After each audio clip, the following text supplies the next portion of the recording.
First thing I do on when you go live is start coughing. You gotta be kidding me. Gotta take over.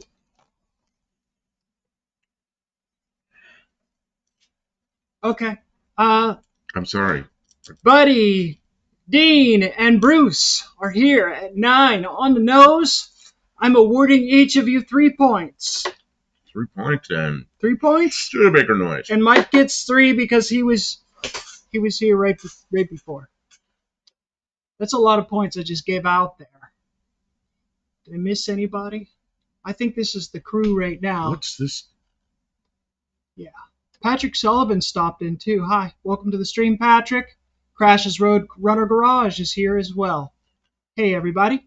Was here earlier anyway. Thanks for stopping in.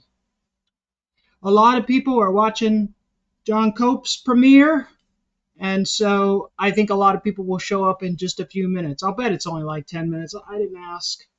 It's probably only 10 minutes. So we're in here working on the Mercury. Somebody in here says I have Mercury fever. Oh, Buddy Carfano.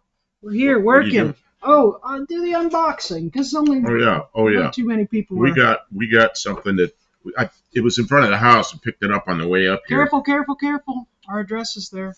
Oh, jeez. Okay. I'll get a black marker. Trying to move some of the crap out of the way. Where's that razor? I'll just cut it. You do that real fast.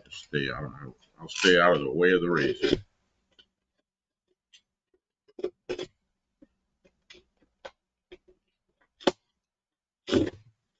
Go. Okay, can I have the cutter?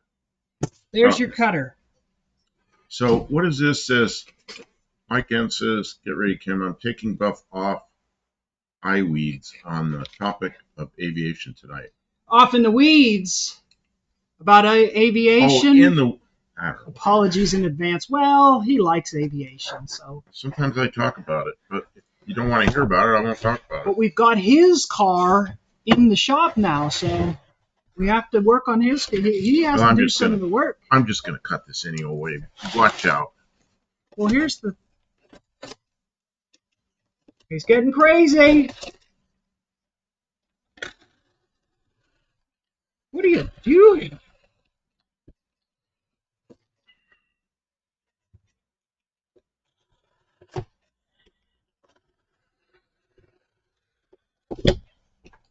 You have to declare it, and you also you have to use the convert. I don't know what the conversion is.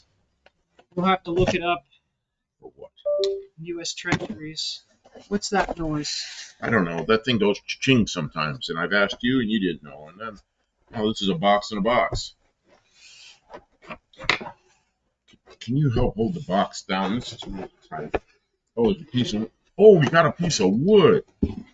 They put a piece of wood in there to keep it straight. We're going to use that piece of wood for something. That's a nice piece of wood. Space Cat is here. Welcome to the stream. Yeah, lumber. Now we know why it costs so much. They include a nice straight piece of pine. That's going to my room. Why is it going in your... I don't want to know. Don't tell me. Because that shelf I got to clean off and make it right.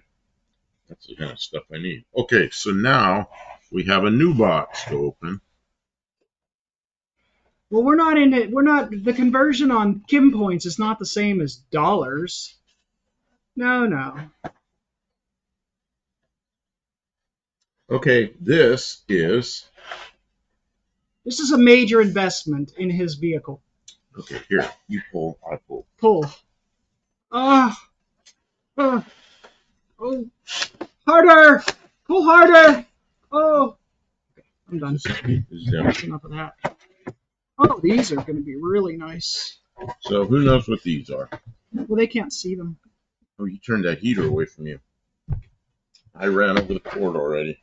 Oh, I'm making a mess. Yeah, you are. Jeez. I'm running over all these electrical cords. What's all this mess about?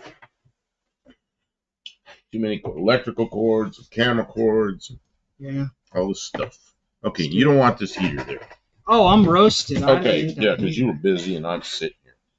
Actually, it's warm in here. I'm going to turn this off. I can't tell what these are. Oh, I see. Okay. Who knows what they are? I said that and then I didn't read the chat. It's fragile. That's right. Oh, it came with the clips. That's good. I'm gonna add the clips.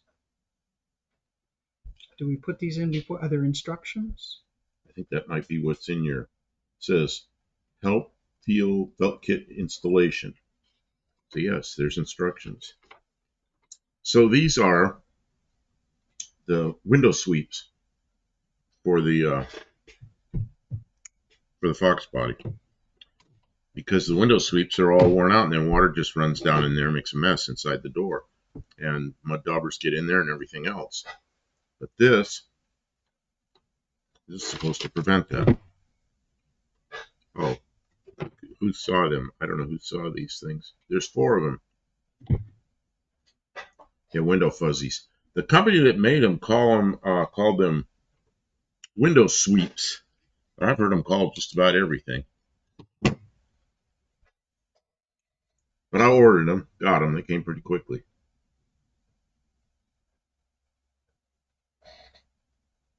Huh. I see. It comes with. There were supposed to be staples. Did you get the staples? Is that a box? Oh, I don't know.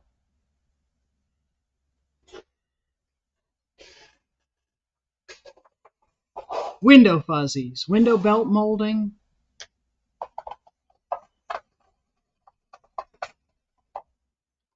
Maybe I have to open up the other end of the box. Perhaps. Anyways, they weren't even just bad, they were completely gone. And if you've ever had a car that doesn't have the window rail things, felts, they make an awful noise when you hit a bump going down the road. The windows rattle and shatter, and it's obnoxious. Yep, there's staples and screws, but this car has clips. This will be lovely. This will be so good. It'll be new. Like brand new. 47-year-old car. If you've ever had a 47-year-old car, you know all this stuff is ruined. This will be great. We've got the new window. I'm getting everything ready to get installed. So Dean calls them dew wipes. Cat lashes. Window belt molding. Window fuzzies.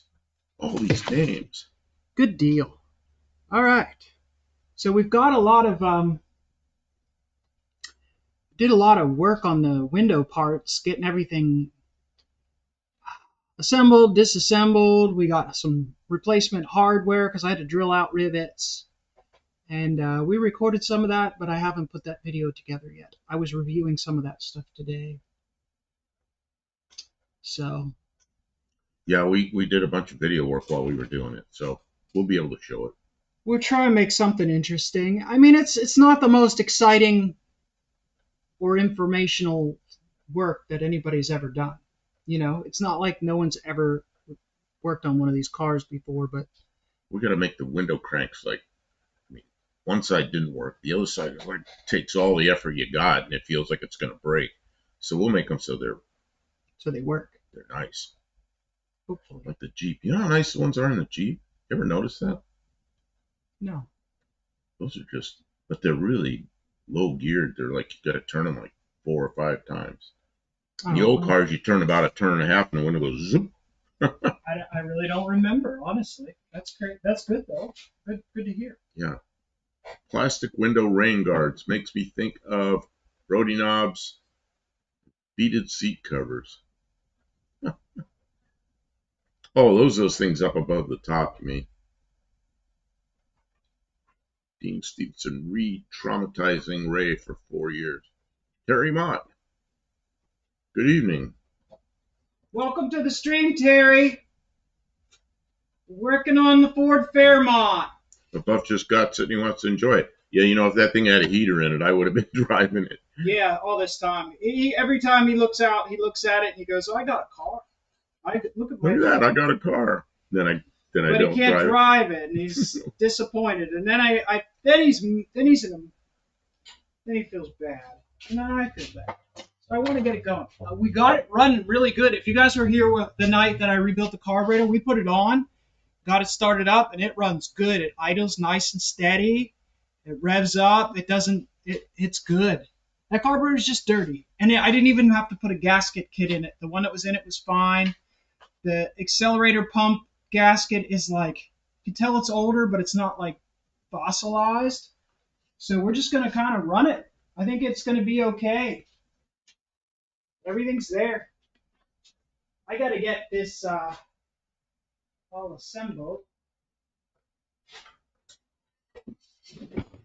Some fancy stuff. Fancy stuff. Anyone hear from Ari lately? No. Oh, he's busy working. I think he's working family life, and he moved. I don't know. I'd kind of like to hear from him. Yeah, he hasn't even been on Tony's. He hasn't been a moderator on Tony's for quite a while. Terry Mott, I remember when it was all the rage to Pro Street the Zephyrs and Fairmonts. Really? Yeah, I like this. See, I had a Fairmont Futura, which same body as this. You know, the coupe. When it was 4 years old, 1980. Well, mine was a 79, so I had it in 83. It had a 4-cylinder Pinto engine in it. Pulled that out, and put a 302 and C4, and man, that was a fun car. That was a really fun car.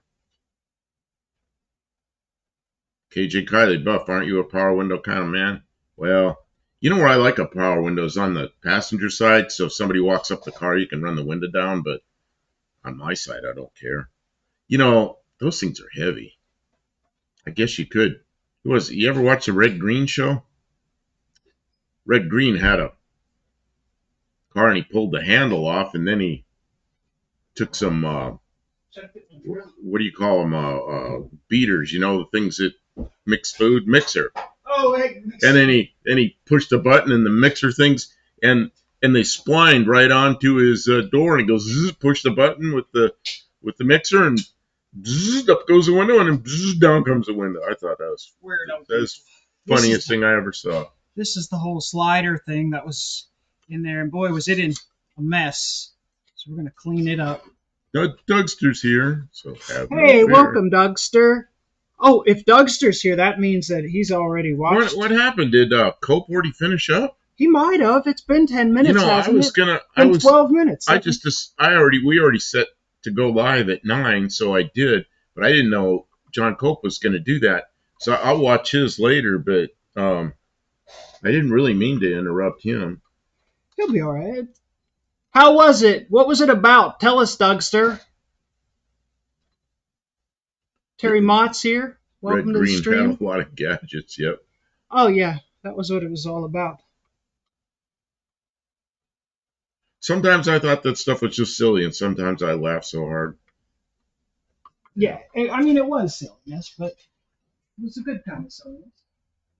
Yes, Cope vid was quick and good. Okay, well, I'll watch it. When we're done here, I'll make sure to see it. What was it about? Don't give away the ending. No spoilers.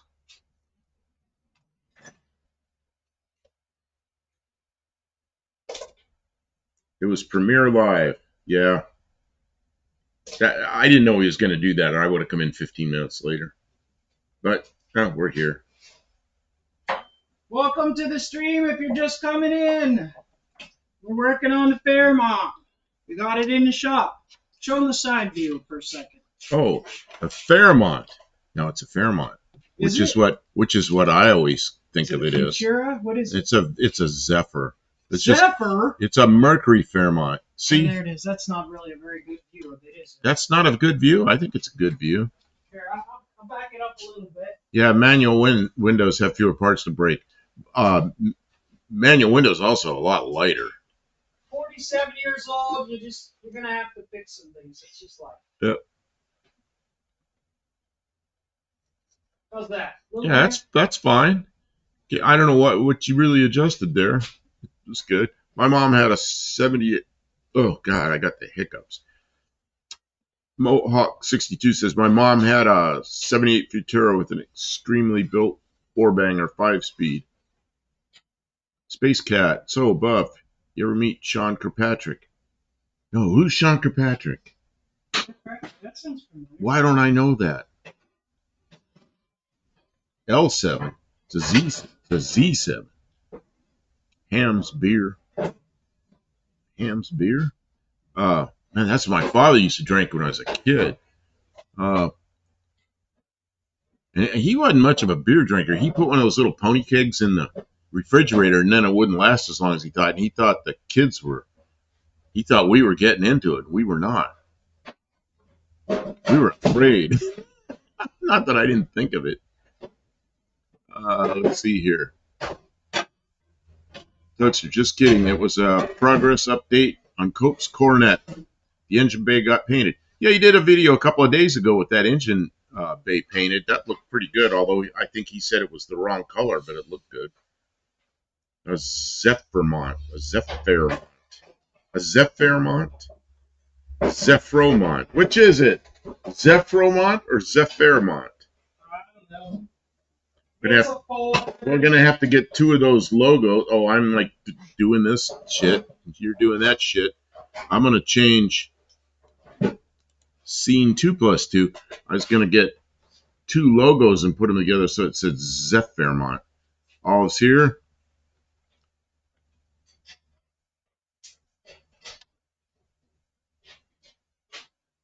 Oh, Hams had the beer or the bear. I said beer. They had beer too. Yeah, Kim just vacuumed that door out just before we went live. I was over there with a camera in the door so we could see down in there, and she's vacuuming all the so full of trash, leaves and mud daubers and all that stuff out of there. All the junk. No, any rust that's in there is just tiny, tiny surface, like something got wet, you know. But there's no real rust in there. And I drilled the rivets out, and I even took the winder out, and I greased it all up so it moves nice and free, just like brand new. Just like brand new. Check this out. Check how nice it goes. Oh, that thing didn't. Oh, it squeaked. Well, it got a little squeak, but it's got grease all over it now, so it's going pretty good. Led Zeppelin instead of Led Zeppelin. It's greased up instead of rust. And then we bought some hardware. We did buy hardware because instead of rivets, that stuff's all riveted together. You know, we don't have this big rivet machine for 1/4-inch rivets.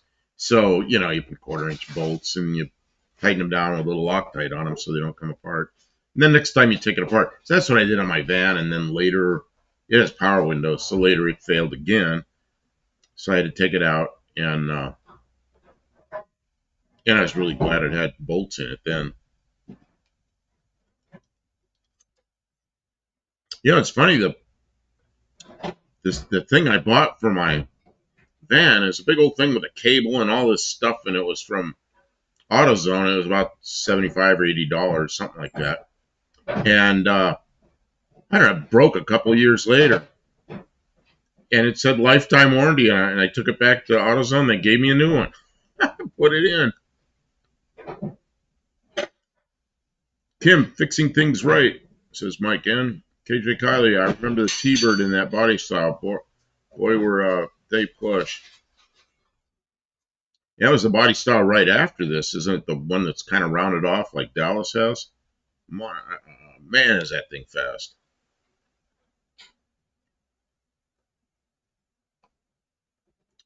Dean Stevenson, KJ Kylie, me, and ASO. ASO. Who's ASO? Where I was, that was an alarm station operator. So I see ASO, that's what comes to my mind. ASO. What's ASO? Who is ASO? Love the 80 Thunderbird. Oh, the 80. Yeah, that's like, it's one like this that has the band across the roof. Yeah, like this band right here. That thing that goes across the roof. The Ford 6 is 200 cubic inches. Space Cat, I replaced 5 alternators from AutoZone for the price of one. Well, you know, if they're going to do that, there's good stuff with AutoZone, but then there's stuff that the price is a little bit high, but I don't know. I still go there. Kim likes what's the place you like? The green store. O'Reilly's. O'Reilly. She goes to O'Reilly's, and I go right up the street to. For a while, they always had stuff in stock, but I found that not to be as true after a while. They sure gave us a run around one day. Yeah. They made us drive all over town. That's. They said she ordered something, and we went to get it, and they said, "Oh, it's over at the other store across town." It took a while to get over there, and we got over there, and they looked out and they said, "No, it's the other store across town." We had to go back to the first store. Sure enough, it was at the first store where they said it was to begin with. Yeah, what a waste. So we drove all over the place that day. What a waste. It's like 12 miles one way and 12 miles back the other way. Yeah, I go to O'Reilly, then AutoZone second, with Napa being third. See, it used to be back in the day, Napa was really good stuff, and then we had a local store called Universal Auto Parts, and it was just a local family-owned store, and it was great. So those two stores, I could get anything I needed, but it's not like that anymore. It's almost now, if we knew something a day or two ahead, man, the first thing I do is I go online and I find it. Like these window things. What did I say they were? Sweeps. The window sweeps. I ordered those from a place in Florida, and it's the only place I could find them. And they said it was a Fairmont Fastback, and I went, Fastback? I think that's what they mean. So I called up. The woman didn't have any idea. She put a guy on, it's tech kind of guy. He looked at it. He goes, "Oh, yeah, it's the Fairmont Futura and the Zephyr Z7. I said, "Okay, I'll get online and order them." So I ordered them, and it took 2 days. I had them, so pretty good. Chief Auto Parts was great years ago. Man, I remember Chief Auto Parts. There were some other ones. Remember Cragen? Cragen was West Coast, I guess. I remember Cragen Auto Parts. Did they have Cragen where you were? Oh, East Coast, West Coast. No, I've never heard of Craig and Auto Parts. Okay, Cragen was a big West Coast. It's like, they looked like AutoZone. It's red, it looked just like that. And it was Cragen. And they were, a friend of mine was like a district manager for Cragen. Oh, that's right. Cragen bought something in Pittsburgh, because I went to see him one time in Pittsburgh, and he was opening a whole bunch of stores that were that had been something else, and Cragen bought them. But then Cragen, I don't know what happened to Cragen. They disappeared. Let's see here. Chief Auto Parts, Dean Space Cat, yes sir, Terry, Dean Stevenson. The problem is 80 through 82 XR7, Thunderbird, and Fairmont Futura two-door all look the same. The frame is 84 through 92 Lincoln LSC, and what Mark 7 Continental. I don't know. I didn't think the Futura was, but I don't know. Ozon, Ukraine, Turkey. Welcome to the stream. Yeah. How are you doing? Good to have you here. So Space Cat. I was around LA. These go through the holes in the glass. Oh, that's what that noise was. You snapped those in there. Snapping those in there. Yep. The glass is scratched a lot. Well, that's all right. We'll wipe it down. It'll be a whole lot better than that plastic with duct tape on it. Yeah. Who saw my duct tape short? Me cleaning the residue off of lacquer thinner. Some people like that. Some people did not. Excuse me. Throat's bothering me already.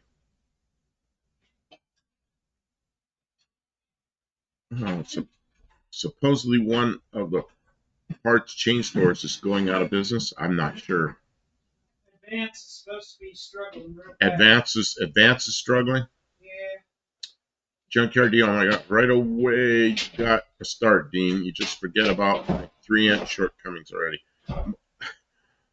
Mohawk. Yep, the Futura and Zephyr had the modern version of the old Crown Vic roofline, and the Fairmont had the sedan roof. Yeah, Mexican Spec had a bunch of these cars, but they were all the box top ones, and I really wanted this. I really wanted a Mustang Coupe, but man, those things were really expensive. In fact, Mexican Spec had one I wanted. I really wanted that car, but that is like almost three times as much money as this. So a good Mustang Fox body Mustangs. They're worth a lot of money. And a lot of the Fox body Mustangs I looked up were either they were a lot of money or they were really torn up. And this one, I don't know. Kim thinks I paid a lot for it, and I guess I did, but you know, I mean, it's a lot of car. There's no rust. It's what I wanted. I looked all over, and it's kind of what they're going for. And the other ones I looked at had rust that had been covered up or not covered up. That's right, 38. I pulled it right out of. See, I don't know, buddy. Never any parts available. Napa, never any parts available. Johnny C. Good evening. Says National Auto Parts Association. It could be. I don't know. National. See, I used to go to Napa. Man, in the late 60s, I was going to Napa already. Because we had a good Napa store where I grew up. It was, and they had a machine shop in the back. They turned drums and rotors, and I don't know if they did valve jobs or not, but I remember they had that stuff going back there. Space Cat 72 Advance, formerly Western Auto. Really, Advance? And it's not Advance. Everybody thinks it's advanced. I noticed one day it's Advance. Advance means it's already advanced. They're not advancing. But I noticed one day it's Advance. They're still advancing. But I called it Advanced for years. O'Reilly used to be high-low auto parts. Really? I didn't know that either. Doug says, Ray, you're no fun. Gearhead, declaring bankruptcy. Oh, who's declaring bankruptcy? Advance? Is it reorganization or is it, are they done? Napa used to have a machine shop too. Yep. All right, where's the screw you used as reference? The reference screws, I put them here. I put them somewhere around. There they are. There are two of them. There's a short one and a long one. Now, you know what we can do is put some Loctite, just a little dab of Loctite on those nuts, and they should not back out. Now, those are, what, they're not as long? Not long enough.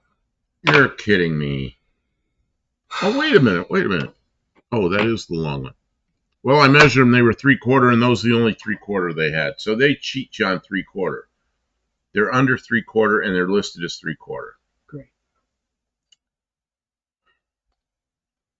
Now I don't have the parts.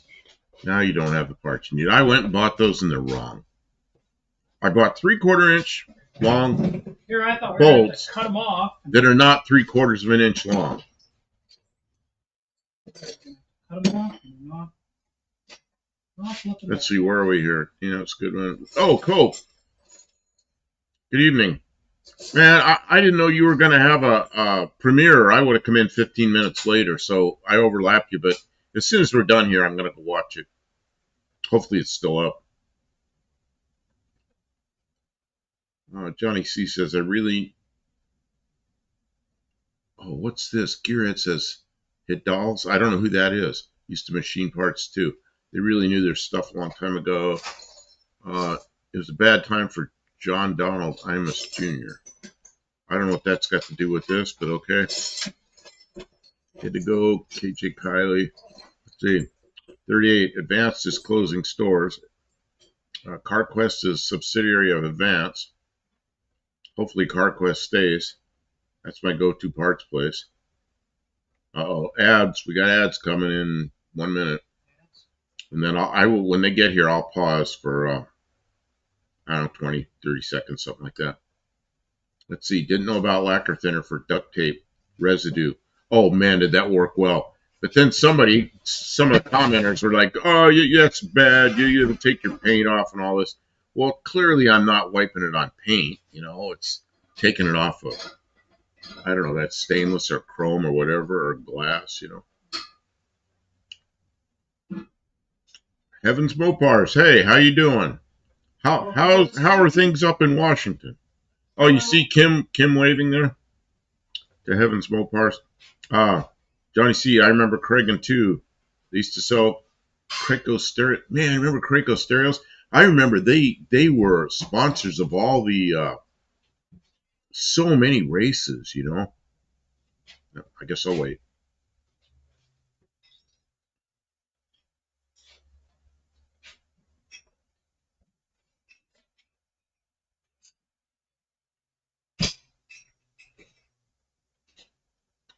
Okay, let's see here. Gearhead says Checker. Oh yeah, Checker Auto Parts. Shucks, I don't remember them in Cragen. Yeah, Checker, I remember them. Craco had one in my 80 Ford hatchback. Yeah, they supported a lot of racing events. I remember they were always putting money into the racing. Sparkomatic, aka Spark and Static. Mohawk. The only problem I ever had with those old Fairmonts was the door cards panels always got sun faded and became brittle. Plastic was not good. And luckily, this car was kept indoors for most of its life. Cope says it's no big deal. I will go watch your stuff because I always do. I'm not watching it. Kim says she's not watching it. Let's see here. My cousin was attempting to get in the NBA at the time. KJ Kylie. Oh, okay, that's something else going on. Gearhead says Champion Auto Stores a long time ago. Johnny C. Good old high school days. Stereo systems. Dean. But if it's backwards, it's moving in the wrong direction. Okay, I'm gonna make noise. I'm sorry. She's gonna make noise.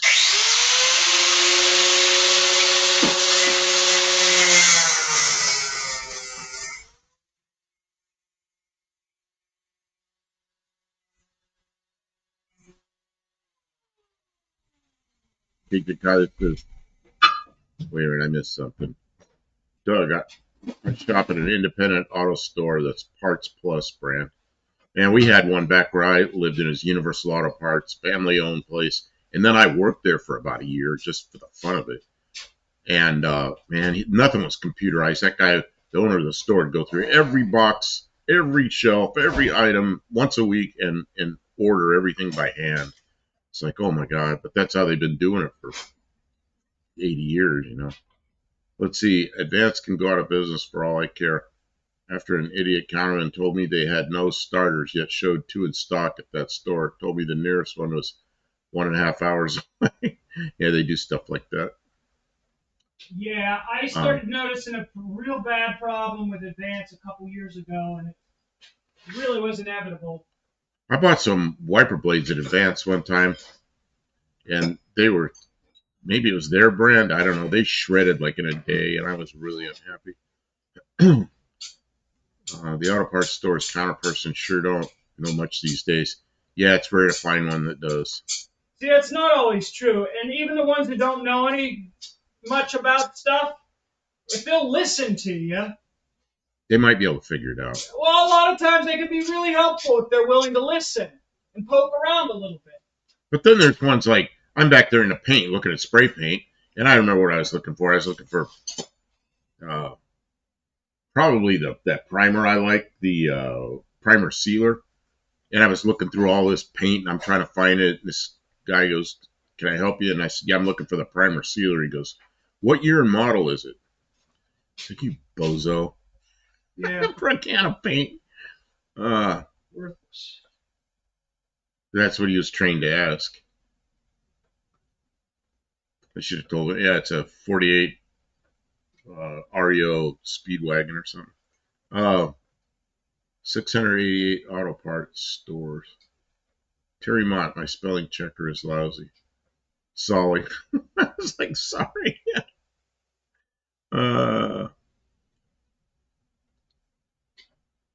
No CarQuest locally to me, says Dougster. Yeah, that's the one you like, right? CarQuest? Kim? No, O'Reilly's the one you like. I didn't say I like O'Reilly's. Well, you go there. Okay, you go there. I try O'Reilly's. Sometimes they have what I need. And I've had good luck with them. And there's a really nice guy who works at O'Reilly's who, when I get him, even if he doesn't know what I'm talking about, he'll try and he'll poke around. Figures it and out. He'll listen. Like, I'll say, well, can you check this other vehicle and see if it shows up in there? And could you see if it shows up? And he'll poke around. He's the guy who finally found that Remember, there was a guy who, when our order didn't show up, Oh yeah, and we came back and we're like, they said it's here, and he was like, all right, let me look, and he figured it out. that was him. Okay, That was him. He's useful. He doesn't really know cars very well, but he was at but least he was willing to chase it patient down. to help us figure it out. Well, it says we had Strum Auto and Winter Circle for high performance parts. All of the advanced near me have been the ones with their stuff together in recent years.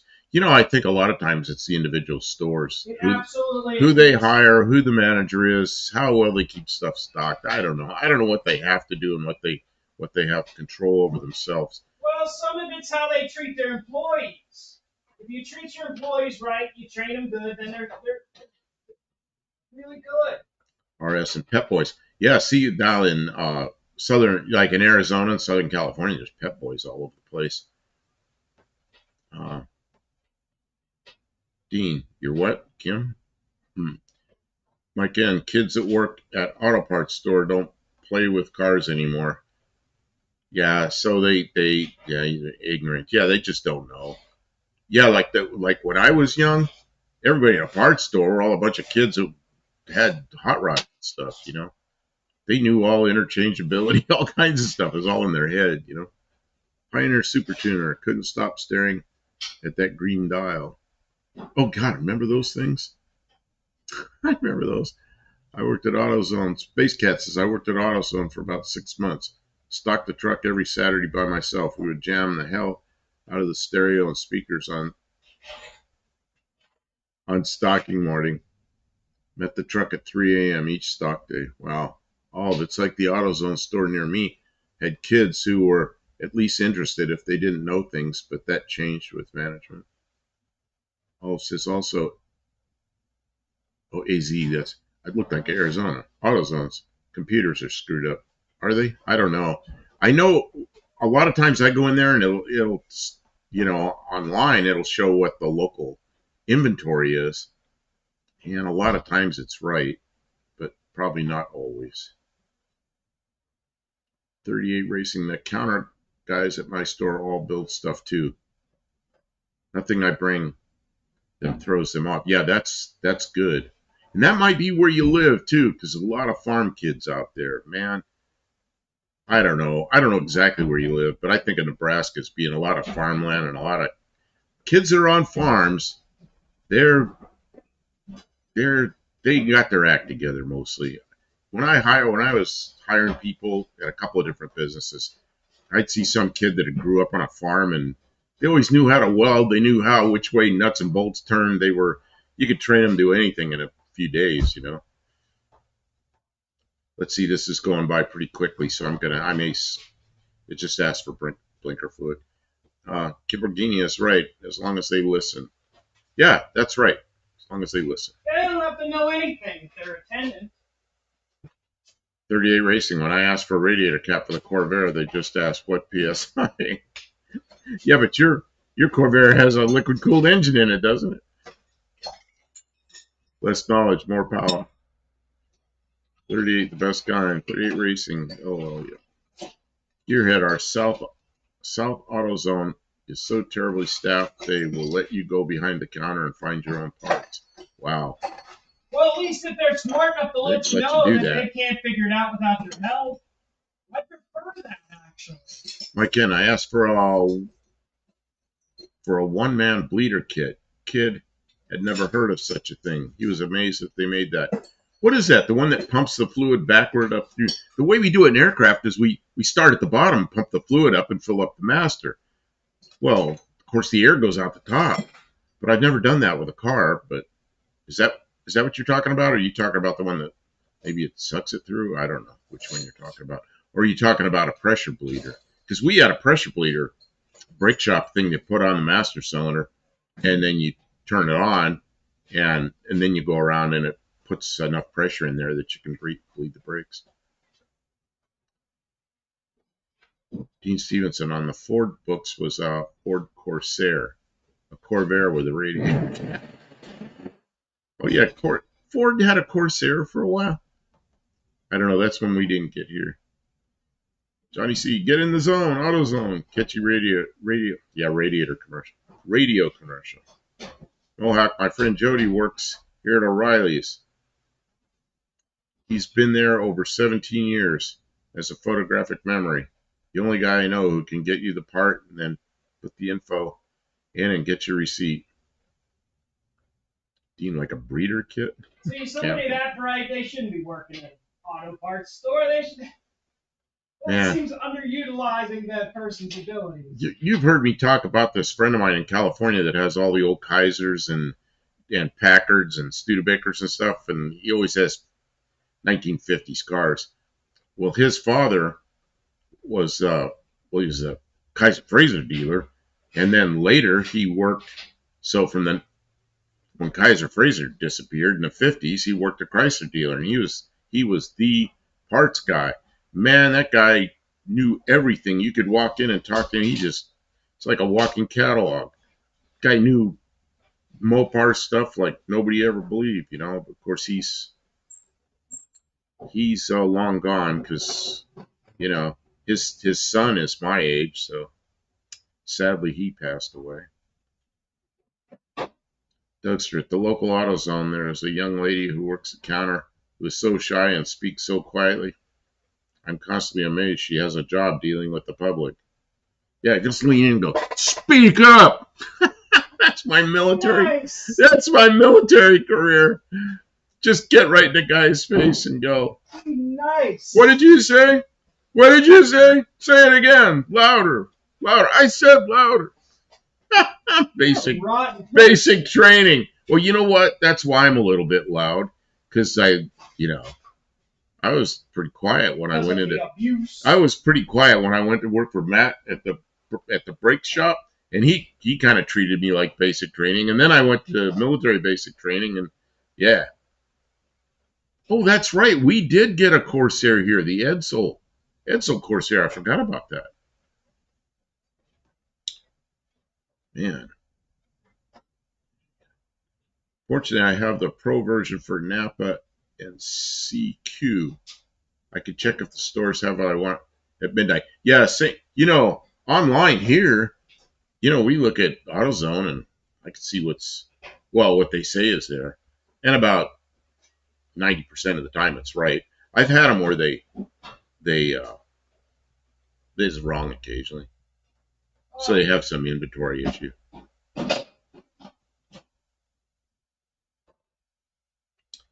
JB Edsel had the Corsair here. That's right. I'd forgotten about that. Yeah, that was Corsair was what, 2 years? 58, 59? I don't think there was a 60. There's so few 60 Edsels, but I've seen them. Been cold so long now I over the fireplace. Dean says we had a Pacer that was a Chrysler Valiant Ranger as well. 38 gearhead. That will get you in trouble now. Space Cat. AMC machines. They got parts from everywhere. I had AMCs. Yeah, they did. They had a lot of stuff that was like the steering was all sagging on. The transmissions were Chrysler. Yeah, I had a 904 in my Matador, but they had their own engines. And I think even the steering column was General Motors. I know there was a whole bunch of stuff on it. Dean says the Australian Paver and Regals had 25% of US AMC parts. What's a Paver? Oh, maybe you meant Pacer. Where's the V? Oh, yeah, you mean Pacer. Yeah, that would be funny. A car called a Paver. Ought to be a D-Paver. I got tired of buying tires. I always wonder why they didn't put the rubber and the tread on the road, make the tires out of asphalt. Then the tires would last long. Nah, probably not. My CG had parts from everywhere. Yep, AMC. Pacer. Paver, oops. I did hot mix asphalt for years, so therefore it's a paver.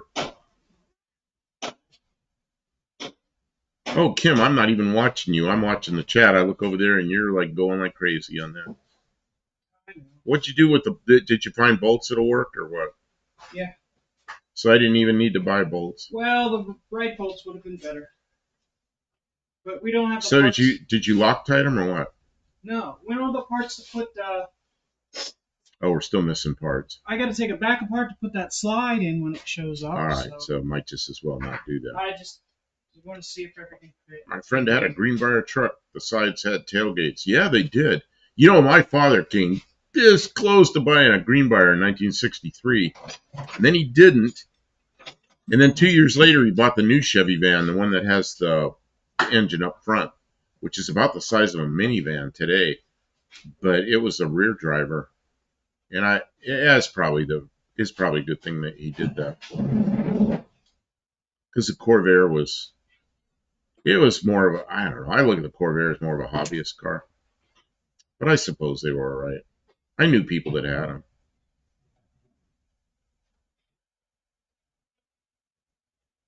Terry Mott, the pilot that landed rough.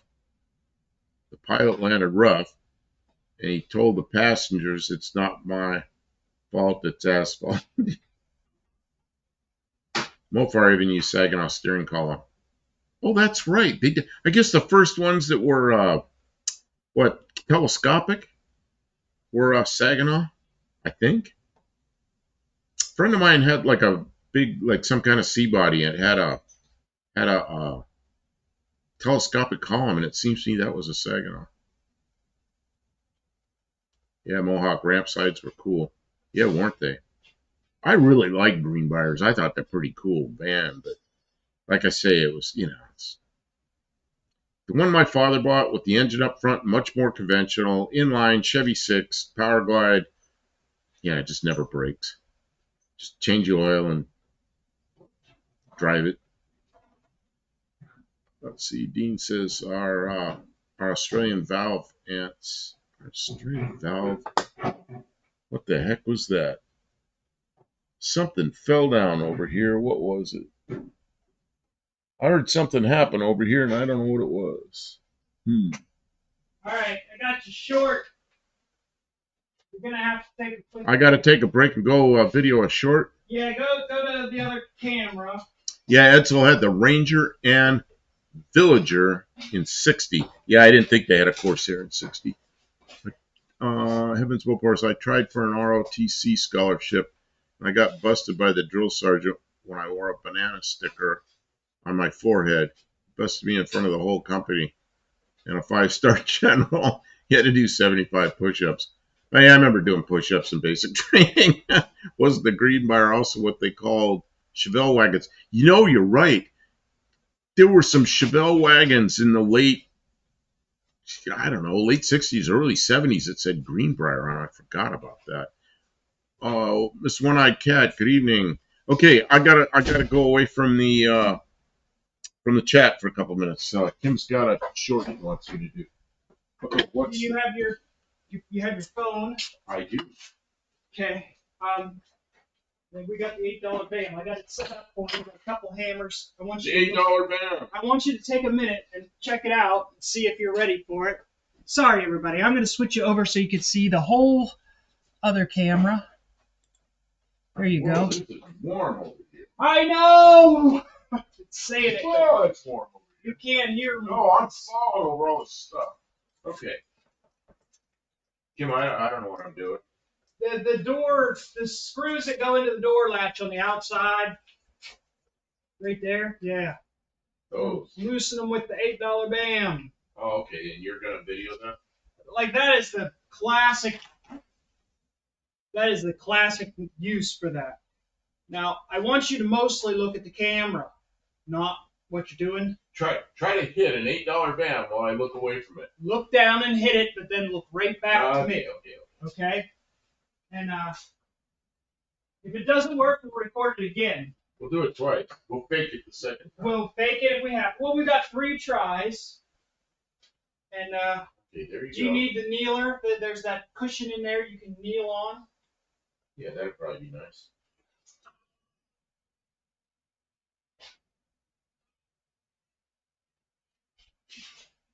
Yeah, what is this tool? Kim calls it the kneeler. Pad.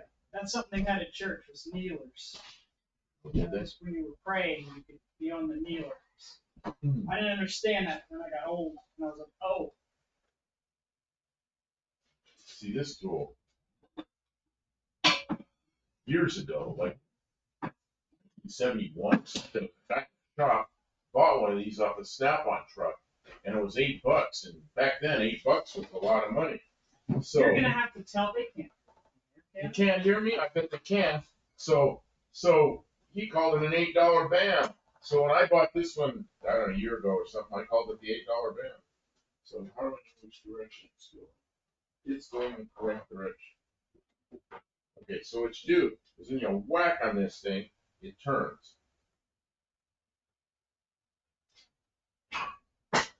Okay, Kim. So tell me, okay, I'm gonna watch. I gotta tell a story. You're gonna tell a story? I'm gonna try. All right, ready, set. This is a thing that's, I don't know what it's called, impact wrench or something. You smack it with a hammer and it turns this Phillips bit.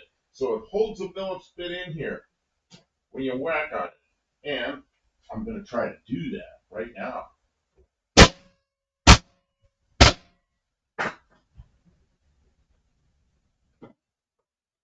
And it broke it loose. It worked. It's a little bit tight, but it's turning. So the thing we used to call an $8 band because it used to be $8, but it works quite well. Impact something, impact driver maybe. I don't know what you call this thing, but it's a good tool. How much time? 41 seconds. Can I look at it? No, do it again. Oh, jeez. Just do it again. Try and look at me. Okay, let me get my thoughts together again. Okay. I did not do that good. It's really hard to be up in here. Okay, so ready when you are. Tell us what you're I doing. You're trying to got it in my head. ready, Don't have to. set. Okay, we got these Phillips screws here. They're in here really tight, and they're hard to get out. If you try to do that with a Phillips screwdriver, you're just gonna strip them. So there's this thing.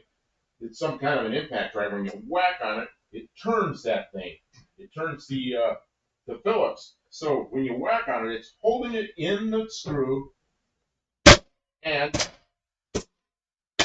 it's turning it.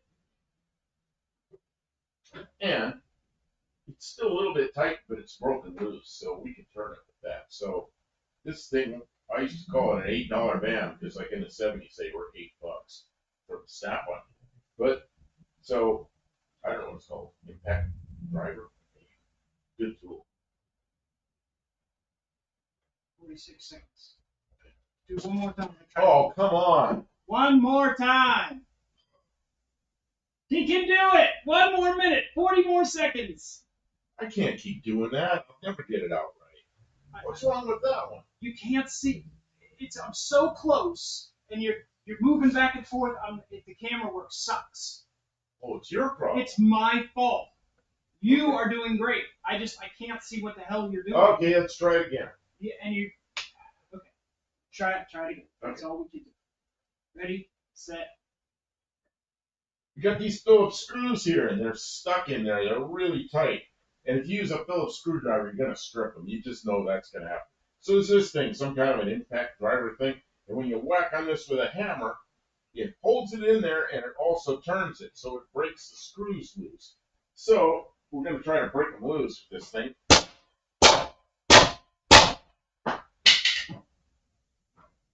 And there. It's broken loose. It's still tight, but it's broken loose, so we'll be able to unscrew it. So we used to call this thing an $8 band because a guy like in the 70s, a friend of mine bought one from the Snap-on dealer. It was $8, but you know, more than that now. But anyway, I don't know what it is, impact driver or something like that. Great tool to have around. That's what I wanted to see the whole time. I had to zoom way out. Get out of the heat. I gotta try to get up. Our car on something. Yeah, you Thank you. Old man can't get up. Go on back to your seat. On my phone. Yeah. Don't review it right now. No, I won't review it right now. I'll get 3 of them to review.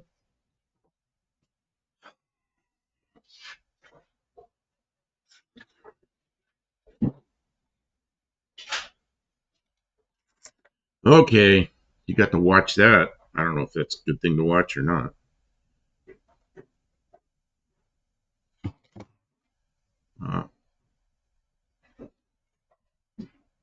Okay, let's see. I'm sure I missed a whole bunch of chat. He's taking his magic carpet ride. Yeah, Felix was my favorite. I think there was a Vega Nomad. Oh, there could have been. It was a 2-door. Oh, yeah, all Vegas were 2 doors. Man, can you imagine a 4-door Vega? Let's see here. It's 2-door. Jack Klugman. I don't know what that's about. There should be Kim trying to get Buff angry in 60 seconds. That's when I'm laughing the most. Let's see. Tavo, how you doing?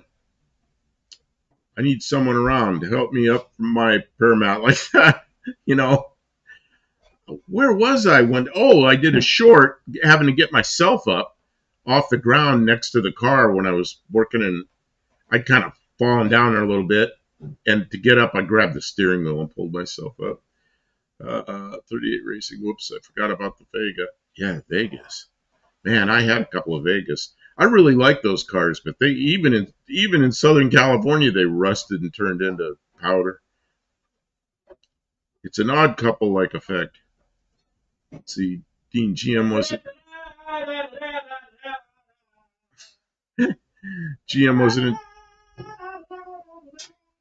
GM wasn't intending to have the Corvair compete with the Camaro. No, but it's the other way around. Yeah, 38. What's going on with your Corvair? I think that's the first video I ever watched with you. Was you had I don't remember what engine, V6 maybe? I don't remember. In the back of a Corvair with a radiator next to it. I think that was you. Impact driver could have used that to get a set of screws out of the brake rotor. Kim, did I really break those loose? Yeah. Terry Mott says, what did Kim say?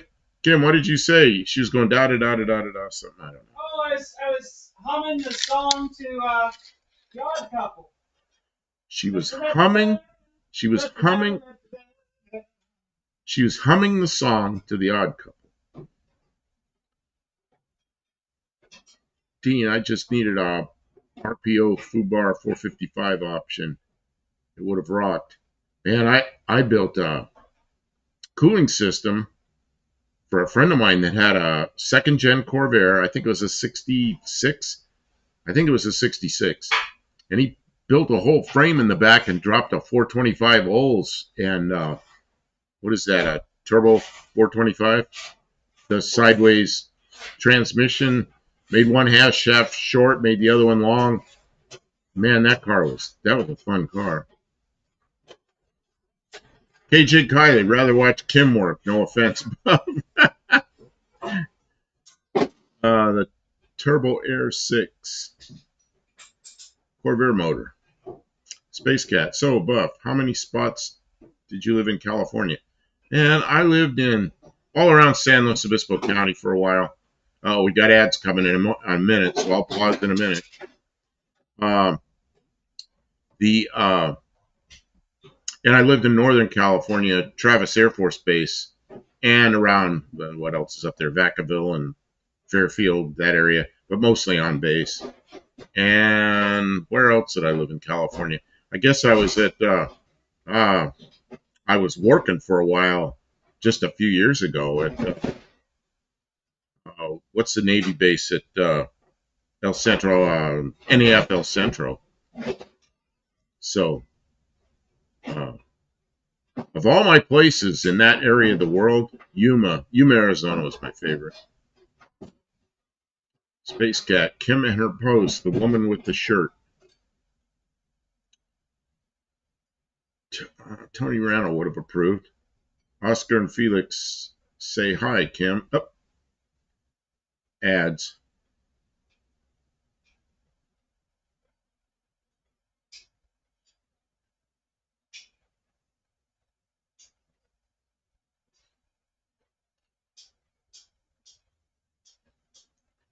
Okay, I don't know if you clicked out of the ads yet. I'm trying to not talk through the ads. 38 Racing says it's getting some brake work by a friend. Yep, 4.3 V6 in the rear. Oh, a 4.3. I mean, that's basically a small block. I had a 4.3 in a Chevy. What is that van called? The small van, the small rear driver van. What'd they call that thing? Astrovan? Anyway, that thing, I had a tow dolly. I tow cars behind it. That's a van I took to all the auctions in Ohio, and man, that thing could go down the road just great towing a car. Aunt D, how did the carburetor come out? Really well. Yeah, it just works perfectly. It works so much better than it did. Yeah. Of course, I haven't driven it up and down the road, but it started right up and ran well. Idle. I always had to do this to keep it idle, and I just took my foot off it, sat there idle. What years was I in Yuma? I was in Yuma from, I got there in June or July of 07. And I was there. I was in and out a couple of times, but I was there a lot until 2016. So, and then I was back there, I don't know, for 2 or 3 more years, like just before the pandemic, I was there. I mean, just before it, I was there for probably 3 more years. Because there was about a year and a half I ended up in Maryland, and then the same company sent me back out to Yuma. JB will be right back after these messages. Well, Aunt D just removed 2 bolts. Yeah, Astro, you're right. Astro, man. Kim, what's that noise? What's that? You're making noise. I'm cleaning out this. Okay, I just, it's making noise, so I want to narrate it. What are you doing? I'm cleaning out this mechanism so everything works. Cleaning the mechanism. Bullhead City. KJ Kiley says, Bullhead City. Bullhead City, I went up through there sometime. I have friends, he comes in here sometimes, Rick Shea. He lives up in the Vegas area, so I drive up there from Yuma and, go through that whole area up there. Somebody else says Greenbrier. Dean Stevenson, sometimes they do it themselves. Good old Holly 1946 carbs are much like the Carter YFA, 1-barrel carbs that self-loosen. Ooh. Dean Stevens says, nice to have you here, Aunt D. Kim sorted out the 1946 real good. She did. She sat here that night. We were chatting and having a good time. She was like pulling off lots of crud out of that carburetor. It was full of like dust and sediment. It wasn't even rust. Lester LeSabre says, who is Felix and who is Oscar? Kim. You're the grumpy old man. I'm the grumpy old man. Space Cat. Answer? Mm. I mean, it's clearly not a precise distinction between the, that's not exactly what's happening here, people. Well, I had my friend Jack, who's still out in California. He and I, when we were young, because he'd jump over the top of his duster, over the hood to get in, because he's being stupid like Starsky and Hutch. So we were Sparsely and Hatch. But we always argued over who was who. I'd go, I'm Hatch, you're Sparsely. He'd go, no, you're Sparsely, I'm Hatch. And then he'd jump over the hood and get in his car. These stupid kids, Space Cat 72, Yuma Proving Grounds. My mother-in-law loved that base area. Yeah, that's probably the best job I ever had. I loved Yuma. what a nice place to live. Mexico's right there, so I go see a doctor and get my meds and everything, and that was good. Uh, the job was great. I always wanted to work out in the desert flight testing, and I was out in the desert flight testing. That's pretty good stuff, you know. So I felt like I finally made it. Let's see, The Odd Couple, U.S. sitcom from 1968. Yeah, Jack Klugman and Tony Randall. You got it. Terry Mott, grumpy old veteran Kim. I have a hoodie with that on it. She's got one of my shirts on. Kim, what's that shirt say on it? I think it says Hunt for Red October. It says Hunt for Red October on it. I got that shirt back when that movie was sometime after that, I guess. Did lots of shooting in the desert as kids. Bet it was fun. Oh, yeah, if they were, that's the thing out of Yuma Proving Ground. It's mostly weapons, they shoot all kinds of stuff. And there were times we couldn't fly because there was stuff flying overhead. Okay, there's artillery going over your head. You gotta land. Well, that happened once or twice. Let's see here. Oh, you could hear it going over too. At school, I was stationed at the Proving Grounds from 83 through 84. This is Mohawk. That place is one of my favorites. I'm glad to hear it's still a good place to live. Well, you know what? It's kind of funny. People would come out. The company I work for is from Maryland. A lot of people from that area, Washington, D.C. area. And some of them would come out there and work there, and they just fall in love with the place and marry a local girl, and kids would grow up there, and they loved it. The other ones would be there 2 or 3 weeks, and all they're doing is trying to get out of there because they hated it, and it's just, I don't know. If you turn into a desert rat, it's a good place. I love the desert. I lived on the coast of California, and when I was a kid, my dad packed us all in the car, 56 Ford station wagon. We drove to Arizona, and we did some stuff in Arizona, and he had summers off. So he was a teacher. So summers off, we went to Arizona, which is usually not the time people go to Arizona, but we toured around, did some things. But I love the desert, man. That's when I figured it out. That's where I belonged, and I always looked for jobs in the desert. Always had a hard time finding them, and then one day it just happened. They offered me that job down there, and man, 2 days later I was there. 3 days later, I guess I was there. I got my PT Cruiser, and I drove down there. It took me 2 days to get there. And then I was there. Odd Couple was a 68 American comedy film directed by Gene Sachs, produced by Howard W. Koch, and written by Neil Simon, based on his 1965 play. Okay, and then it was a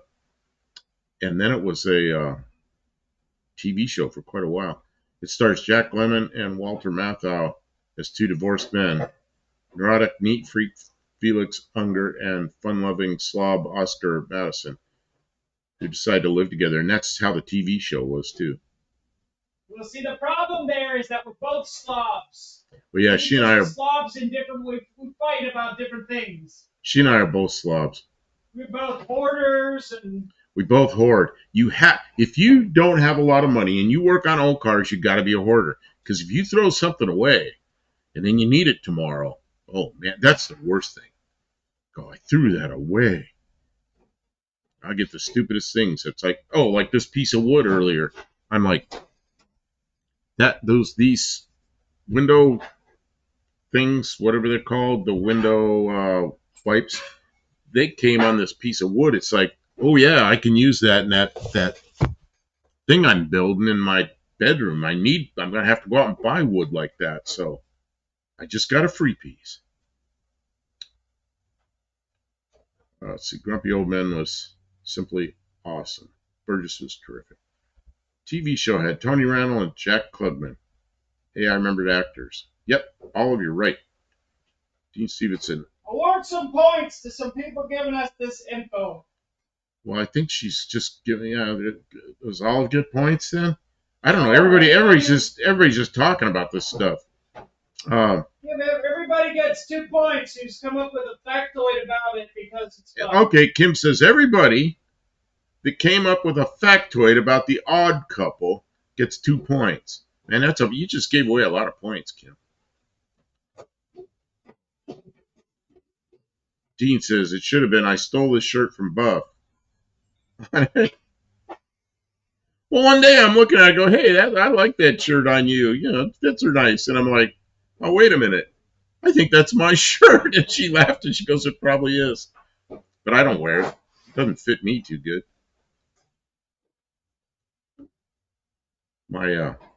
I'll refrain from saying that. I was going to say something. Maybe I will. What was the woman's name?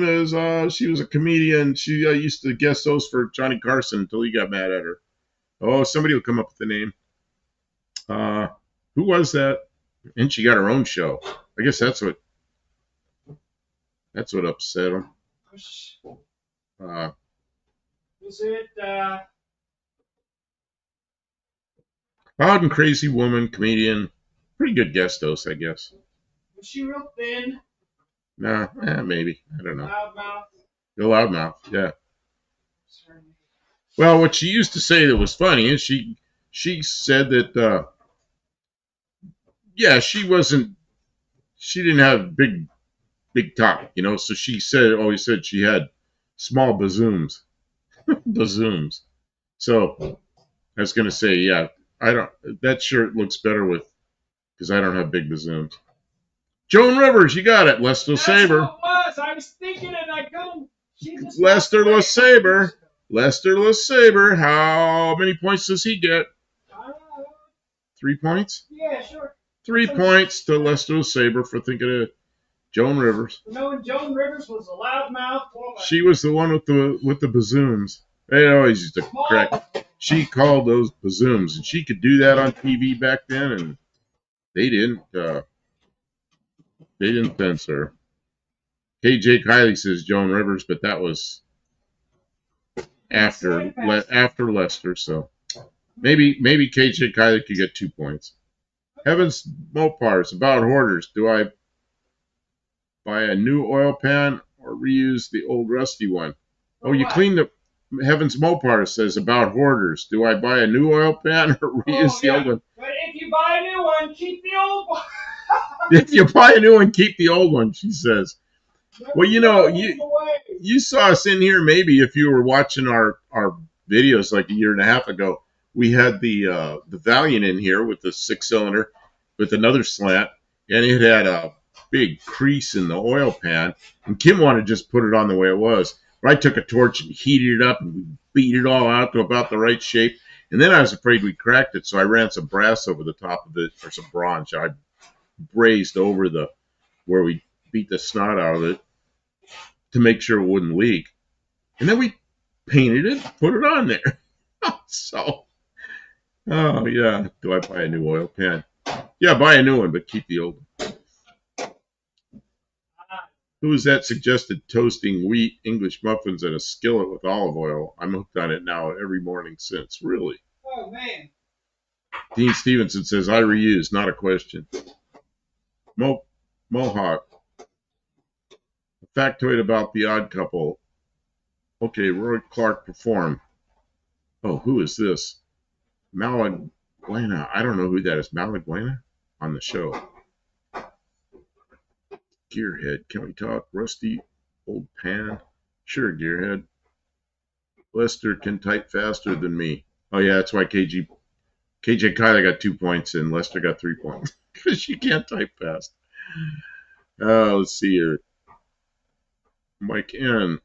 Malaguena. I played that so. Oh, I don't know that word.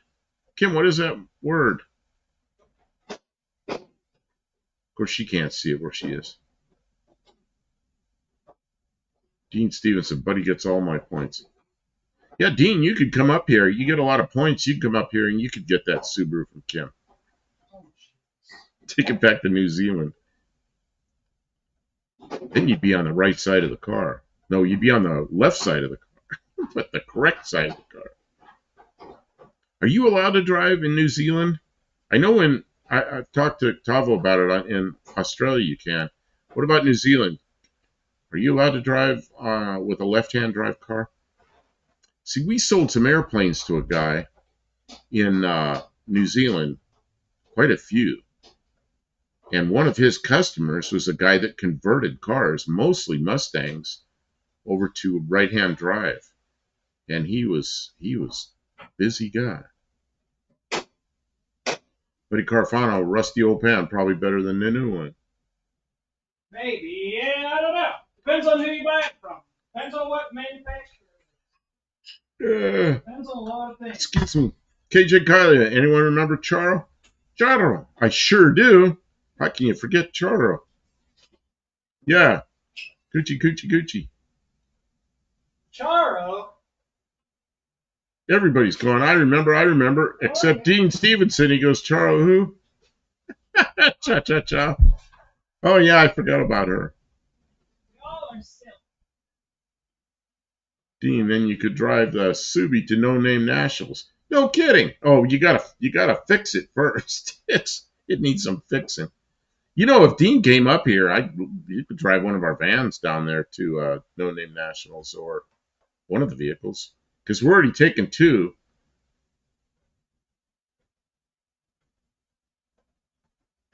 Malaguena, am I pronouncing it right? Is an incredible song Roy Clark played on his guitar on the shows. Patrick Sullivan, Carson's regular Charo. Go ahead and make it all Kiwi has a left-hand drive Mustang in New Zealand when he goes back to visit. That's cool. Malaguena. Oh, Malaguena. So we didn't talk about today. It was a good day. It was like 65 degrees outside. It was real nice outside. It was beautiful. And I went to the garbage dump and I went and got my medication and I got gas in the car. I didn't think I was going to make it to the gas station. And then what else? I did 3 things: garbage, gas. You went to the co-op to get the co-op to get the hardware, and I got the wrong hardware. The lady with the pineapple on her head. But I drove my Dart. Might be cheaper and safer to swap the steering wheel to the right side. Yeah, you just move it over there and put it like a chain drive. Nobody cares. I drove my Dart. Hello, anybody hear me? I drove my Dart today. Nobody cares about what? My Dart. Oh, you didn't even hear what I said? Yeah, I did. I'm just trying to keep up with the chat. I don't want to ignore everybody. Yeah, Liza Minnelli and Phyllis Diller. Yeah, she's half crazy. Mm-hmm. Okay, so I got to the end of the chat. So Kim, I went up to the store to get the, which isn't very far away, to get the hardware. And I came out of the store and I see the 66 Dart nosing into the parking lot. And I go, wow, 66 Dart. This is what I'm thinking. Wow, 66 Dart. And then I'm like, wait a minute. That's the 66 Dart. And Kim comes driving up. And she goes, I'll take those. And I hand her the bag with the hardware. I basically just drove it up and down and up and down and up and down our street because I didn't want to go far in case I had problems. And I had a couple little, I worked on a couple of little issues. But there's something funny with the brakes. When you hit the brakes hard, it pulls the passenger side real hard. Is it lay tire? You know what? There's no clean pavement to try on. And plus, it's still, I mean, that motor was just honed and everything like that. I don't want to. Well, it does have an automatic, a used automatic that she took apart, and it all looked good, put it back together, and it shifts very well. Shifts great, yeah. And so she's pretty happy with that. Indrek, good evening. Yeah, so Kim, what's your impression? Talk about all the drive. It shifts good. There was a manifold leak, so I tightened up all the retorqued all the bolts on the 38 Racing says typing one finger is way too slow. You got to type with 2 fingers. Yeah. But yeah, I got it. I retorqued all the bolts there, and that smoothed it out and quieted it down a little bit because it had a pretty big exhaust pop. And It warmed up and then held temperature real nice. I don't know what the temperature was, but it seemed real good. Didn't get hot at all, and What it's like. That's what you're telling. What it's like. oh hey, how you doing? How you Welcome doing, to the Jay? stream. Oh, I remember Goldie Hawn. Terry Garr. Oh man. When I was young, I had the hots for Terry Garr. I thought she was a babe, and she was older than me. Heavens Mopo, Quite a this is a bit. heck of a long drive for you to get here with a car, but that would be cool if you were able to bring it all the way out here. We have the Dart, we have this car, and we have the Valiant. Plus, we have my van. 38 races. Just he can't right now because he's recuperating. Oh, He had some kind of surgery on his hand or something. Jeez. I don't remember what it was. What happened? We understand, Rick. Burned or It's something? okay. I'm sorry. Wow, it's good to see a whole bunch of people in here. I'm sorry, I'm interrupting because people are coming in. I'm saying hi. That's okay. Dean Stevenson says he put his Cessna motor in the Subaru. An 0290. If I had a 4-speed, I would have rebuilt it, but it would have been like, I don't know, $1,200 minimum to get a 4-speed. And then I'd probably need a new clutch and flywheel, pressure plate, because the one that I had was not in very good shape. So that was a pretty substantial investment considering I had an automatic that was like, we put it in there and it works. Like, well, heck.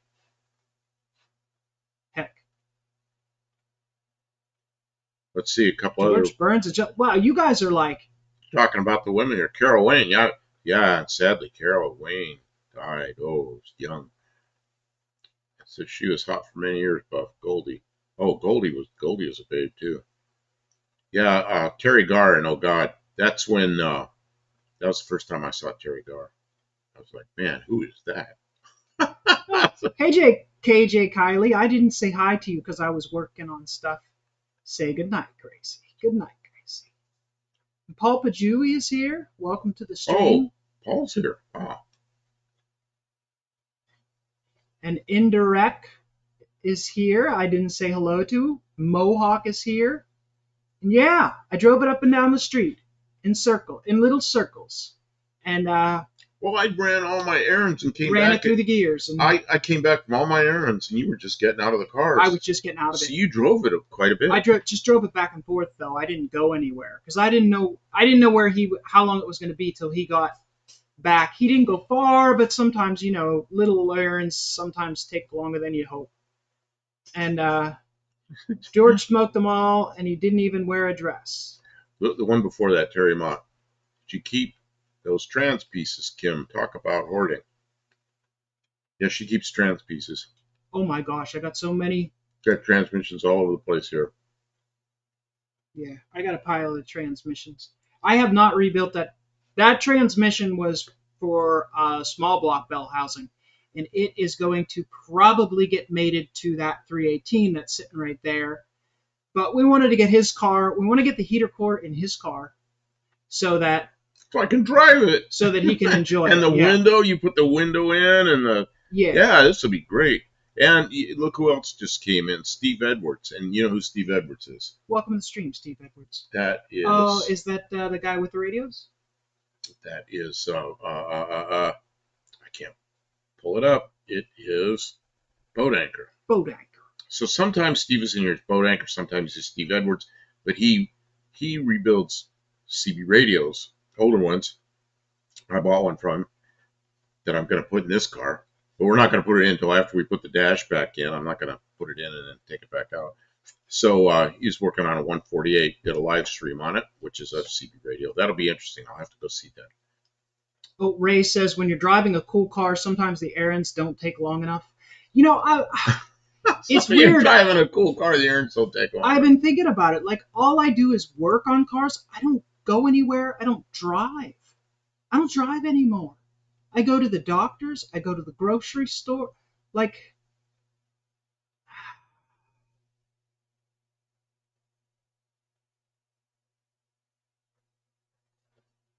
I want to have some adventures in these vehicles. Well, you know,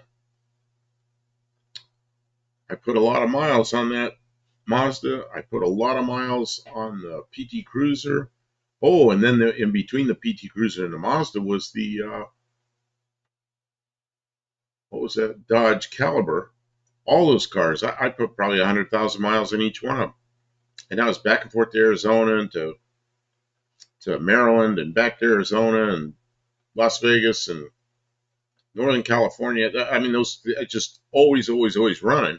And when I was in Arizona, it was 60 miles one way just to work out in the middle of the desert. So, man, I was always driving.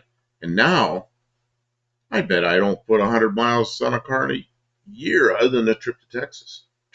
Yeah, sometimes we only go out once a week.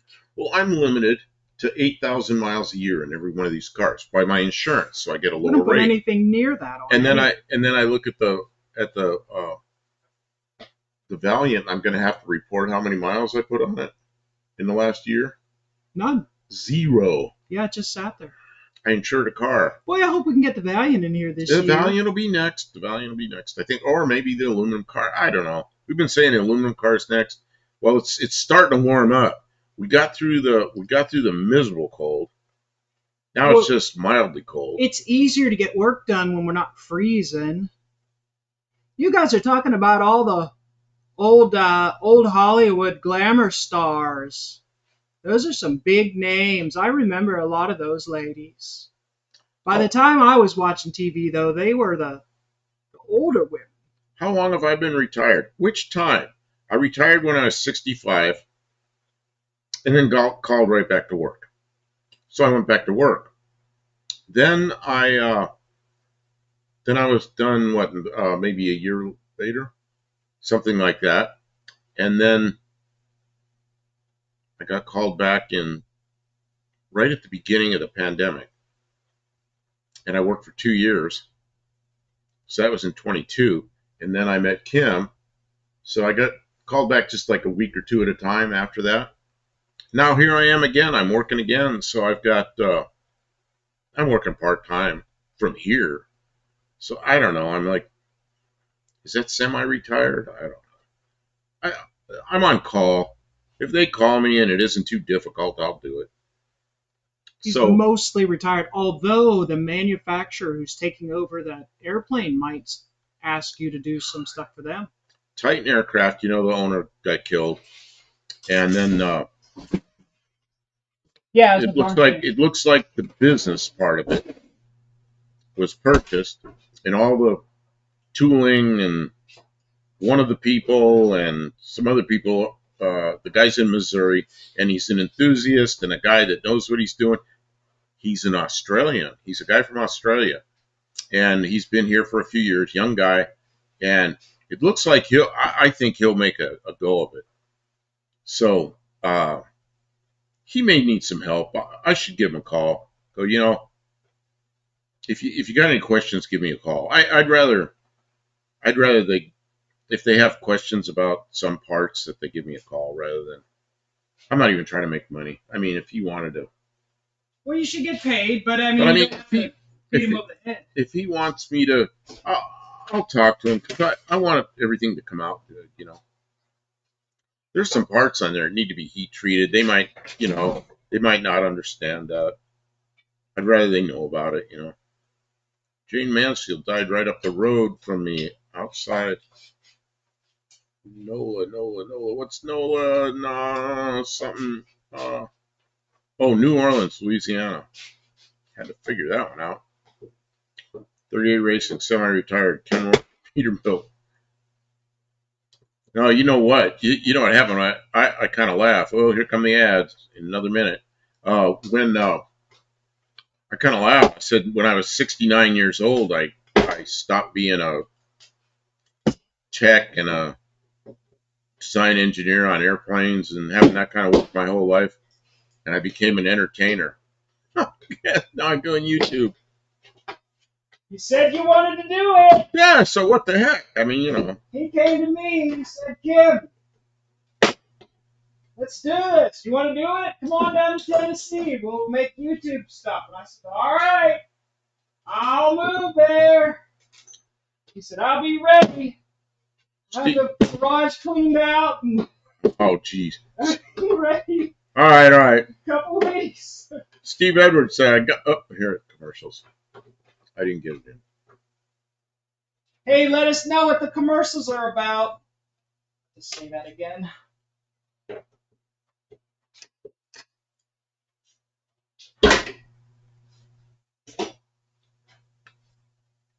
There's the old one. Well, I don't even touch this old piece of crap. It's not that bad. It's just, okay, let's see here. doesn't have a... Maybe the commercials are over. Where was I? It was something here that I was... Oh, it's Steve Edwards says, I got my new EGR valve now. I got to put it in the 85 vet. Then I hope it smogs. Oh, yeah, you got all that crap to worry about. Of course, you know if it smogs, it's running right. You know what else is, if you have trouble smogging, talk to Dallas Brown, the AHRA. He used to live out in California, and he knows some tricks to help cars get through the smog.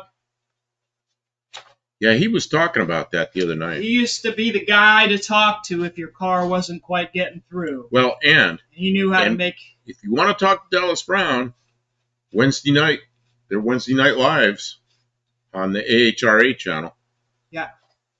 That's Mr. Rodder's neighborhood, and he is the president of the American Hot Rod Association, and he knows a thing or two about smogging some cars. Very knowledgeable. Because he used to help some friends in the military, and he ended up inadvertently becoming the guy everybody went to when their cars didn't quite smog. And I don't think he was doing anything no, he knew how dishonest. He just knew how to make it get just through there. And he might have real specific information on how to get it through. Terry Mott says, now I'm a YouTube short star. Am I a short star? Or a short star, because I am a short something. I don't know if I'm star. Yeah, I'm only like, I'm short. Kim is taller than I am by. I kid her. I said she's a foot taller than me, but she's not. But she's definitely taller. She's over there. I'm not a foot taller. 38 Racing. Hey. Super chat. Here we go. Studebaker's lit up. Did Ray super chats? Yes. Thank you, Ray. And thank you. You got the Studebaker super chat. 38 says, yeah, flash them lights. And Kim's going to dance. And Kim, you're from Pittsburgh. You remember Mr. Rogers. Oh, yeah, Mr. Rogers. We grew up on Mr. Rogers. Yeah, Paul is short shorts. Okay, Paul, I've always said Paul Pajui. And then the other night, I'm watching you on another live, and they're calling you Paul Pahui or Payui. Okay. See if you can type it out somehow so I know how to pronounce it. Type it out phonetically. Type it out phonetically so that I know how to. So we can refer to you properly, not like an idiot. Thank you so much, Ray. Yeah, Kim's over there yelling. I don't know if you hear her. Thank you, Ray. Dean Stevens says, my commercials are targeted. Why do they have Greek-looking chicks in them? Oh, geez. You know, Dean? I mean, what you do in your own time is... Oh, so Pajui, like you pronounce the J like a J. Like Pajui. Pajui. So what where's that? Who did that? That was I think it was Dallas that was pronouncing it like a H. 38 says, nice dance move, Kim. Nice dance moves, Kim. Thank you, Ray. All for you. Yeah, Pajui. Somebody says Gesundheit. Paul Pajui, you got it. Okay. Now I don't feel so bad. You know, it's real easy to mispronounce some names because they're... You know, and then there's names some people pronounce one way, somebody else pronounce another way. And I learned that when I moved to South Dakota, because when I was on the West Coast, I'm trying to think of the name. Is this so we can install this properly? Oh, you're going to use it for a tool. That's not really the right thing. Now I can't think of the name. Now that I said that, I can't think of the name. Papa Dewey Dallas never pronounces it the same. Oh, my mind just went blank. I can't. Sorry for blanking you. Nah, it's me. It's like it's right. Oh, jeez. Who's the guy's name that went with? Now I can't think of any of them. Shit. Hey. Shit. Language. Who's the guy that went to Ford from GM for Pontiac? Put all the beaks on everything. I know. I can answer it. Bunky Knudsen. But when I was in California, all those people were Knudsen. Of course, Tim's making a bunch of noise. All those people were Knudsen, and I moved to South Dakota, and they all pronounced the name Knudsen they pronounce the K. So now, I meet somebody, I never know if it's Knudsen or Knudsen.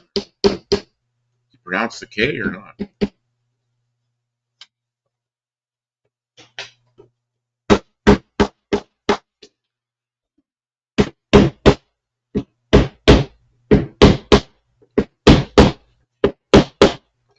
I don't know who this is. Joe the handyman. Joe Nigger? I don't know who that is. I don't know. Is it Bagley or something like that? Yeah, who is that? That was somebody from like Mr. Robertson. Oh. I think. Is that who they're referring to? No, they're asking John DeLorean knows. John DeLorean didn't go to Ford. It was Bunky Knudsen. Okay, come check out your window wiper. She wants me to go check out my window. I keep calling them wipers, but they're not wipers. They're something else. They're Oh man, is that nice? Does it screw nicely? No, but it needs wipes real nice. The inside needs to be lubed.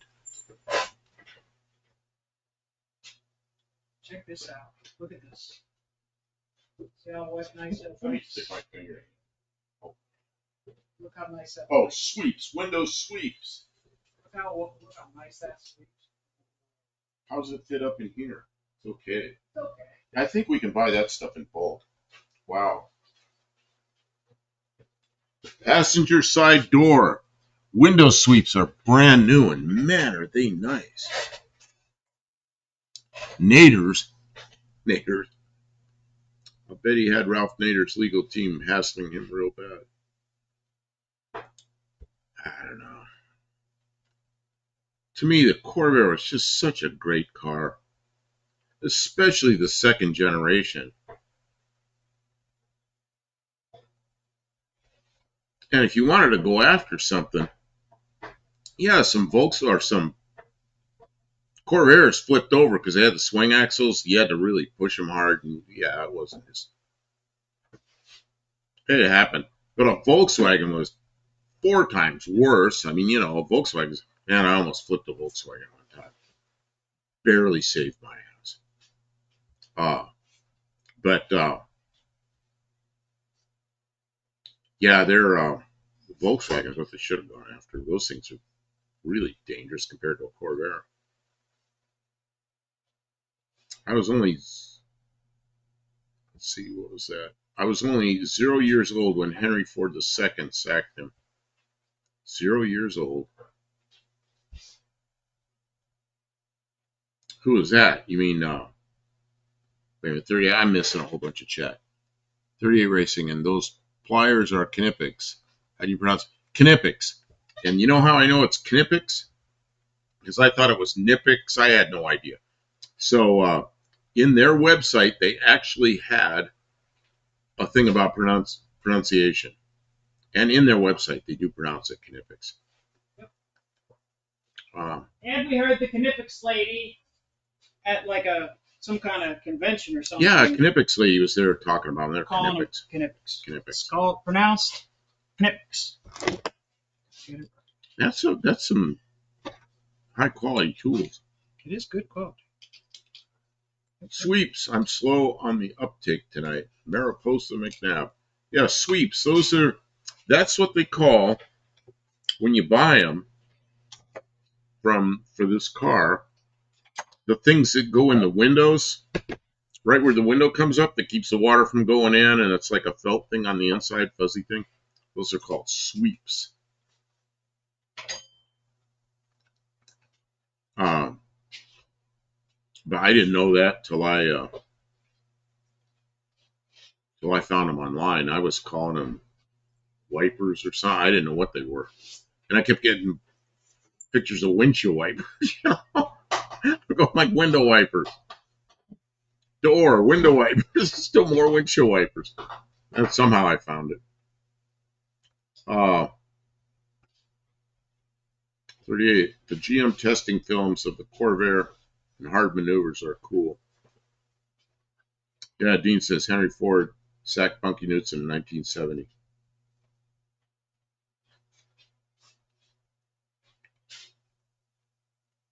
Yeah, what was it? He used to cut everything. The original Henry Ford said, what was it? The news is bunk. So when that occurred, they said, what was it? There was some joke about Bunky is bunk or something. They added cross-ply reduced section rear tires to get it to roll over. Ray knows the story. YN manifolds. Say YN. What happened to the cleaner that you used? Was it lacquer thinner? Yeah, be careful with that stuff. I want to see if it'll take the sticky gum from the. Help me out here. Yeah. Where are you working with? Okay, there's two problems with that. One, you're really close to a hot stove. Okay. And the other one is, so you know what I do? I just get the rag just barely wet. Oh, you're over here. Okay.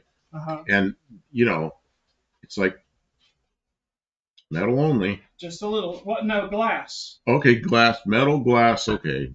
But please don't get it on the new window wipes. Well, I only put the new outer wipe on.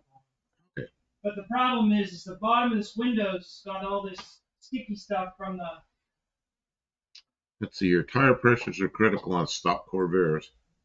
Yeah, they should be on every car. When I got this car, we picked it up in Texas. I didn't drive very far. Handled terribly. It was awful. And we stopped somewhere and put air in the tires. And one of the rear tires had like 18 pounds of pressure. So once we put air in the tires, man, it handled great. It was pretty good. Yeah, big difference. Terry Mott, do you have any favorite YouTube channels, Buff? Oh, let's see. He watches a lot of YouTube. I do. Who are my favorite ones? Of course, I watch Dallas and Shane on Wednesday nights. That's probably the one I never want to miss. The what's his name? Steve Lato, who's a lawyer that does two videos a day, and he always has really interesting stuff. The guy's really an interesting guy, and he's a car guy. He has a Cobra, a replica Cobra that had somebody built for him, and he has a what's the Dodge Viper? He has a Viper, and then he has some other vehicles. And on his set behind him, he's got model cars out back there and everything. But he's an interesting guy. He's interesting to listen to. Tony. Who else do I listen to, Kim? Like regularly? Every day. I mean, even if you don't like them, there's people that you tell. Make sure you tell those people it's not in order of who you like the best, so they don't think. It comes Blanco Lirio, a guy named Juan Brown, but you'll find him under Blanco Lirio, which in Spanish means white lily. I don't know how you got that name, but not a Rubicon. You wait a minute. Blanco Lirio. does a lot of aircraft stuff. He was a Air Force pilot, retired Air Force pilot. He flew firefighting aircraft, and now he's a 777 pilot. So he flies light planes. I mean, the guy is really an aircraft expert. So he's fun to watch. What was the other one you just said, Kim? Not a Rubicon. Oh, Not a Rubicon. Yeah, he's a radio guy, but he's like a oddball comedian kind of guy, and I like his humor. A lot of people might not. I don't know. Some people do, some people don't. But he got a lot of subs. Hundreds of thousands.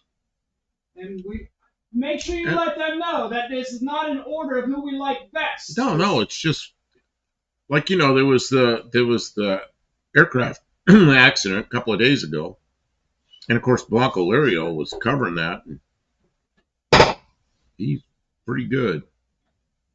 So that's right where I went as soon as that happened. Okay, here we are. What else? Dean Stevens, I'm very much aware of what Ralph Nader did and why. Being okay, I'm not going to read all stuff about Ralph Nader. Not because it's just Mimut's expose on the square body pickups exploding on site. Oh. Well, yeah, that was fake. It's just like the whatever major network did the C clips on the spicer type rear ends, the ones that lock the axle in and the inside the where the spider gears are. They showed those things at a turn and the axle comes flying out and big old accident. Well, they said that could come out, and then later they admitted that they had taken the C clips out and then gone out and driven that car. So anybody that doesn't know anything about cars would think that can just fall out. Well, anybody that's been in the back of one of those rear ends knows that it can't fall out. You have to take a pin out, slide the axle in to get the C clip out. They did a lot of damage to General Motors with that. Just for the fun of screwing with them. You know where that got them? You know where that got them? Guys like me that never, and I mean never, ever watched network TV. Never. Because they're a bunch of liars. And I won't watch that crap. Okay, I said enough. I remember Joey Chitwood's Thrill Show. I thought he did some cool stunts with the Corvair. See, I don't even know about that. I did road roughness testing from 1993 to 2016. I used GM Development's patented quarter car road roughness machine. GM all that stuff out. 62. The antitrust laws forced GM to go offload. Papa Chewy, what's the lawyer's name? His name is Leto, Lehto. Lehto, Leto's Law. Great stuff. He repeats himself, but he's a really. She doesn't like it because he tends to be a little repetitive. And I do like him. I don't like watching the whole video because he says the same thing 3 times every time. Yeah, Buff's favorite channel is Kim Fixes Things. Man, it was for a while because before I met Kim, I was watching her, like binge watching Kim. Yeah, now and then I went to No Name Nationals and I met her. So now I just, hey Kim. Now I'm old hat. It's Dean Stevenson says Steve Letho. No, it's Leto. Lehto. You got the H and the T backwards. The announcer says it at the beginning of everything. There's no way you can get that wrong. After this cup of coffee, it's bedtime. Oh, 38 Racing says that. Good live as always. Hey, thanks for being here. And you're drinking coffee with one hand, I guess. How is your hand doing? Yeah, after he says he's leaving, saying goodnight, and I asked him a question. Yeah, he's got one hand to type the answer. Hey, Racing, yeah, Pinto's exploding. Yeah, what happens when you're sitting in a Pinto and a second-gen Camaro hits you at 70 miles an hour, What happens if you're sitting in any small car? Yeah. Yep. Dean Stevenson, all Ford's 8.8 differentials. That's what I want to get for this car, but it'll take time. I'm going to run the 6-cylinder for a while. I don't need it. big rear end. I just would like to go to Five Lug at sometime, but not now. I've been watching. We'll find a wrecked car or something sometime. Yeah, I need to find a Mustang, a V8 Mustang that's been flipped on its lid, and then we'll find one. There's a lot of them around. Let's see here. I need to get going too. Mohawk says, "Have a great weekend, everyone." Oh yeah, it's the weekend. Yeah, thanks for being here, Mohawk. Dean Stevenson, C-clip eliminator kits. Yep, there's a way to do that too. Yeah, Tony wish he'd done that. Tony wish he'd done that one night at the drag strip when I was there, because the axle come flying out. Well, what rear end was that? Was it an 8 1/4 or was it 7 1/4? It was an 8 1/4. They're pretty tough. He was, and with a 318, he was surprised it broke, but it sheared that axle off in there near the center, and out it came. And he thought a spring broke because the back of the car went down. So he thought he broke a spring. So he just drove the end of the drag strip like at, I don't know, like 25 miles an hour. Well, his whole trip down there, he's running. He had trans fluid in that rear end, and it just oiled the track from one end to the other. They were really unhappy with him. He went up to the tower and gave him a bunch of money, but they're still unhappy with it because it shut him down for a good hour, maybe more than an hour. Dean Stevenson, that's because you're from PA. You guys are much smarter. California people like repeats. Yeah, I like Adam Carolla. Who's Adam Carolla? I know that name. Kim, who's Adam Carolla? I don't know. You got me there. I know that name really well, and I just can't put it. We watch a lot of people, though. I mean, that's not even scratching the surface of how many different people we watch all the time. Dean Stevenson says, just use the 7.5 axle from the Ranger. No, it's already under her Dodge Dart. We used that axle. Yeah, it's in the Dart. And it was the exact right width. All we had to do was put spring perches on it and all that. And we did that. We did that on, we did videos on that. We might just find another one of those. Terry Mott. Oh, yeah, it's the weekend retirement. Eagles, you don't know. Yeah, you know what's funny is I used to have an AK-47. We all know what an AK-47 is. You know, автомат, as they would say in Russian, an automat. So I said the day I retire, I'm taking all the clocks out of the house. I'm taking them out in the yard, and I'm gonna take care of them with AK-47. Get rid of the clocks. I'm never gonna look at a clock again. Well, you know how that went. I didn't do it, and I still have, you know, lives that have to be done on time, and I'm still working part time, and there's videos I want to watch on time, so it didn't change anything. I still have stuff I have to do at certain times. You can't go out and shoot all the clocks. I mean, there's still a clock on your phone. Yeah, my phone has a clock on it. And your computer has a clock. Yeah, everything has a clock on it. Yeah, my watch has a phone in it. Guess it depends how you look at it. Oh, he's a radio host in California. Okay. Maxwich Dick Dasserly's here. Welcome to the stream, Mr. Dasserly. And he says he watches Steve Leto. A lot of people do. Yeah, Steve Leto's got quite an audience. And he does a live on Sundays. Is it Sunday that he does a live on Sundays that I rarely watch, and Mexican Spec's always in there. Mexican Spec likes watching him too. But he's always in the live. I'm rarely in his live. What did I see here? Something else. Oh, Dean Stevenson said the Rattle Bucket. The Rattle Bucket. Rocket, yeah. I rode in the back seat of that thing in a parking lot, and he did a wheelie with it, with a 318 before he was spraying it. Like, holy crap!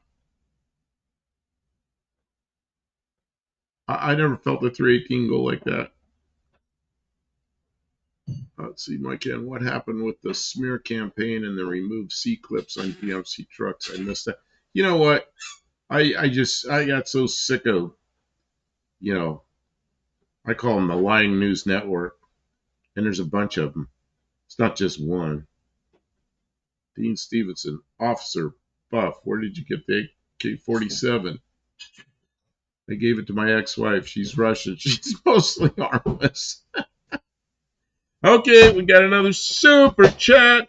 A big super chat from Lester LeSabre. Lester, thank you so much for being so generous. And his question is, should you pressure test the heater core in place before you tear the dash out? Maybe the previous owner was mistaken.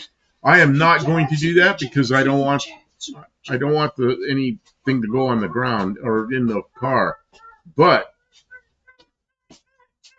what do you mean? Why wouldn't we just cap it off and put some pressure in it?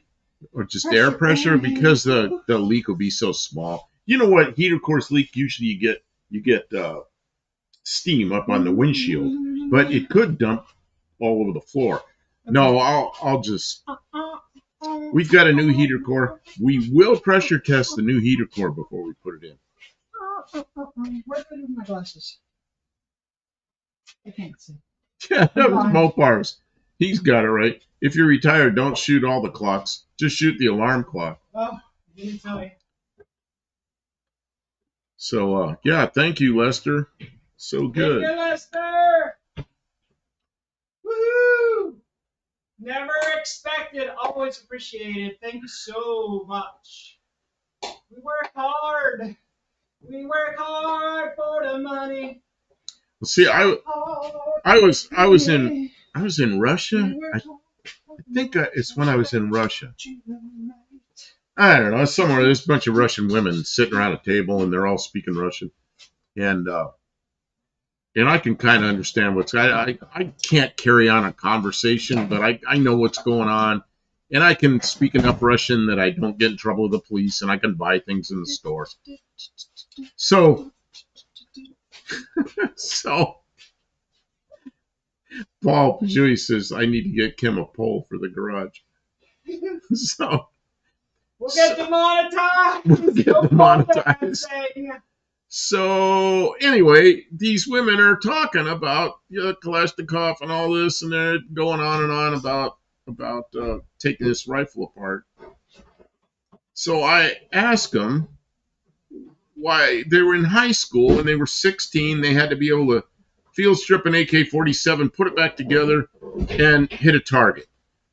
And so I asked them why, and one of them goes, all of a sudden she's like, he can understand us. So she thinks they're speaking Russian. I can't understand anything they're saying. So they're talking about everything. They just think I'm sitting there being dumb. So she says she can speak Russian. Oh no. So one of the women goes, well, we had to take apart the AK-47 and put it back together. They timed us with a stopwatch, and that's for when the Americans come. It's like, yeah, that's been for when us Americans come. But that was Soviet times, and I was there after the Soviet Union came apart, and we were all friends then. It wasn't like now. It was really a good time. I mean, Yeltsin was president, and he was ripping off the country, and they're printing money like there's no tomorrow, so there's like crazy inflation. Super bad time for Russians, financially, but it was a good time for Americans and Russians to be friends. And that's all over now. They ruined that. This is one-eyed cat. Donna's making me a drink. Oh, that sounds good. Don't forget body glitter too. Yeah, Kim.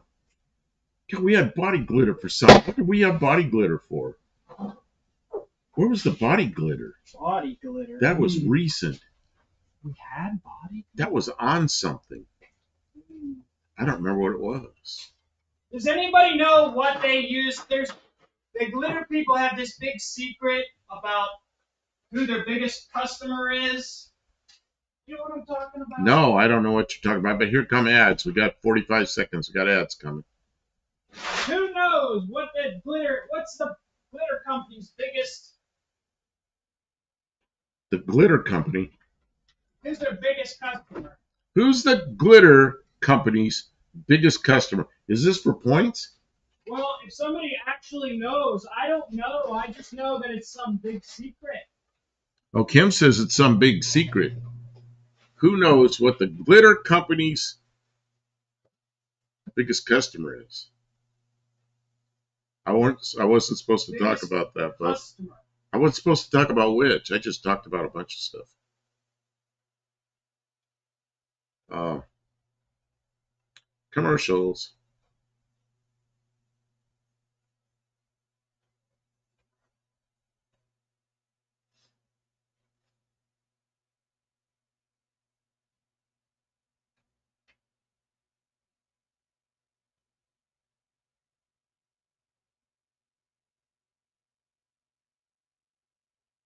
I don't know if these are click out commercials or if they're full length commercials.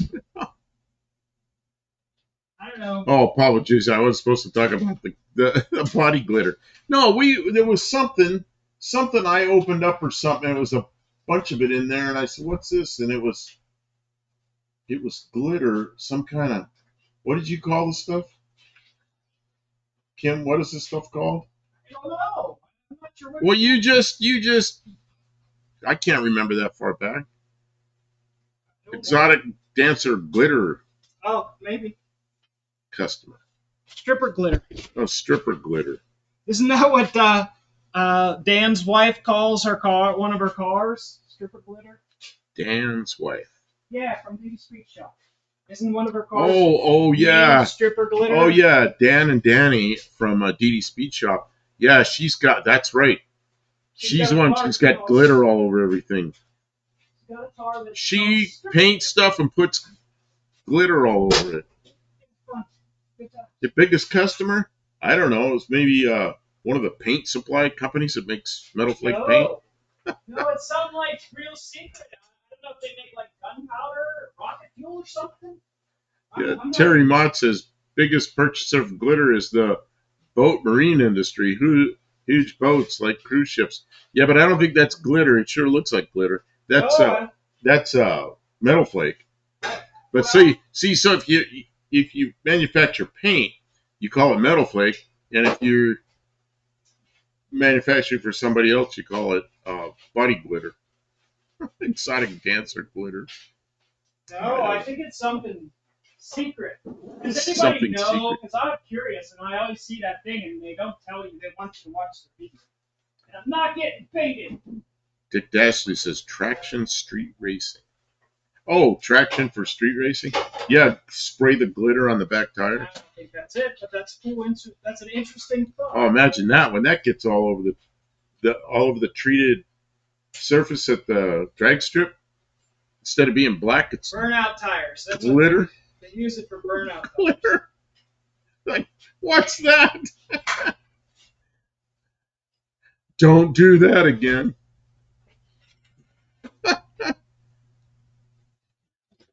What was that show?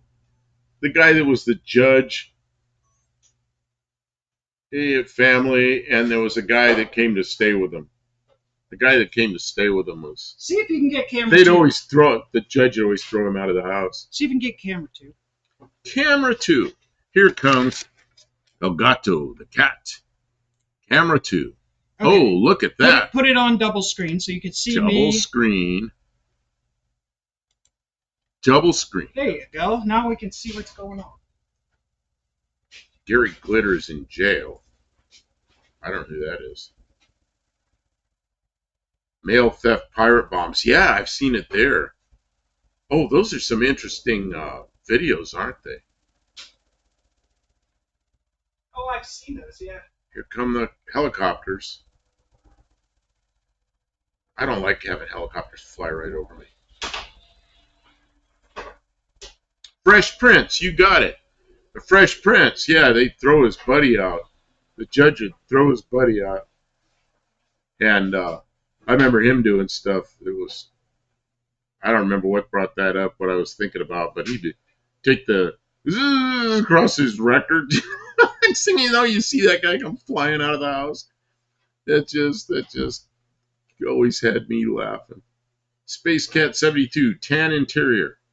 Oh, you're looking at the inside of Futura. Yeah, it's kind of a tan, I don't know, brownish, orangey color. I had a 78, same year, Fairmont station wagon had that same exact interior in it. Yeah, moving to your uncle and aunt in Bel Air, that was it. JB says, Danny is too cute. Space Cat, like an ex-California forestry car. Oh, geez. One-eyed cat, yeah, home, smell you later. Oh, One-eyed Cat's in here, too. I thought only Mrs. One-eyed Cat was in here. Oh, One-eyed Cat's the one that come up French with Fresh Prince, yeah. Yeah, saddle color, I don't know what they call that. Space Cat says this had a 75 volume power steering cooler in it. You know, Ford, Ford's like in the late 60s and into the 70s had power steering coolers on just factory on just about all their cars. Yeah, Uncle threw jazz out the front door. Yeah, that was just funny as hell. That's like, I laughed so hard. Yeah, I watch it just to see that. I watch it just to see that. It's just perfect.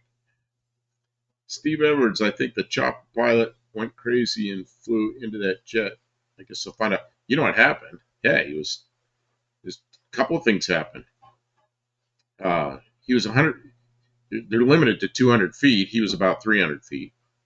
And the air traffic control called out the jet to him, and he said he had it in sight and requested visual separation, which is a normal thing to do. Then he hit it. So my guess is he was probably looking at a different airplane and thought he had a lot of clearance. I don't know.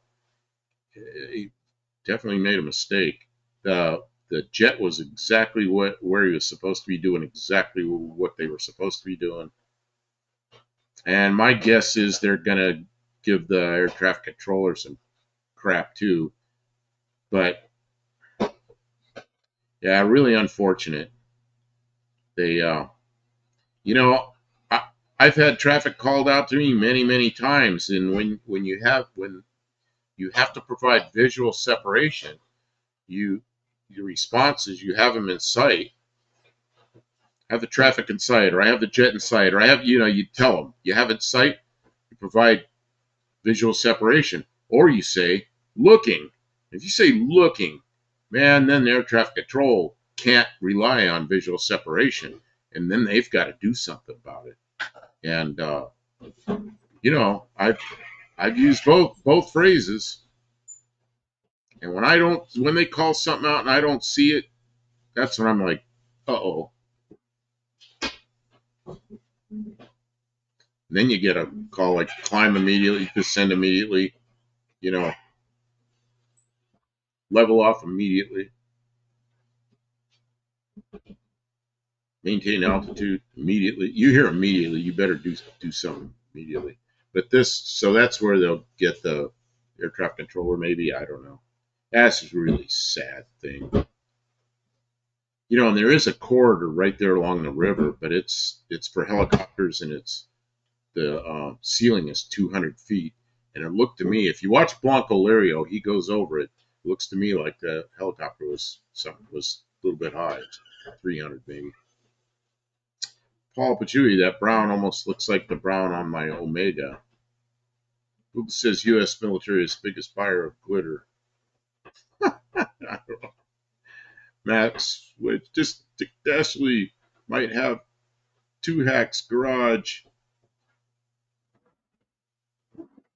Might have been Two Hacks Garage. He used stripper glitter for traction. Mike N says, that's wrong, Steve. Okay, where are we looking?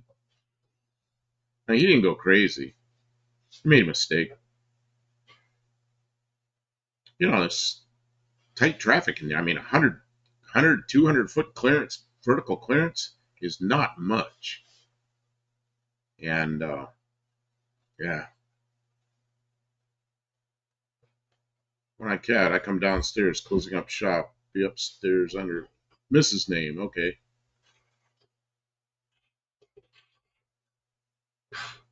Like an undercrewed chopper also wearing NVGs. Nobody knows if they were or not. Maybe they were. I don't know. I think that may come out in the investigation. How they briefed that flight. How do you know if they're wearing it? Or say, do you have the traffic in sight at 7 o'clock? Well, as soon as you answer that you haven't stopped, that you haven't sight, and you'll provide uh, visual separation. Jeez.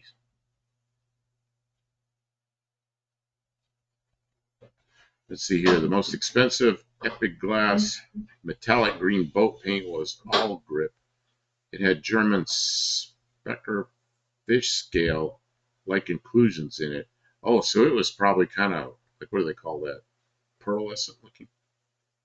Space Cat, sad deal in DC, was listening to various podcasts. Buddy of mine, his son at American Airlines, heard about it just after it happened. Mike Kent says at 2 o'clock, give the direction. Steve Edwards, female pilot with 500 hours only. Who had 500 hours only? I don't know. Helicopter was 300 plus. 348 feet? Yeah, I don't know. When I was looking at the radar, it goes in hundreds. So, I don't know. We'll have to wait. There'll be a big, long investigation. We'll see what happens, but we all kind of know.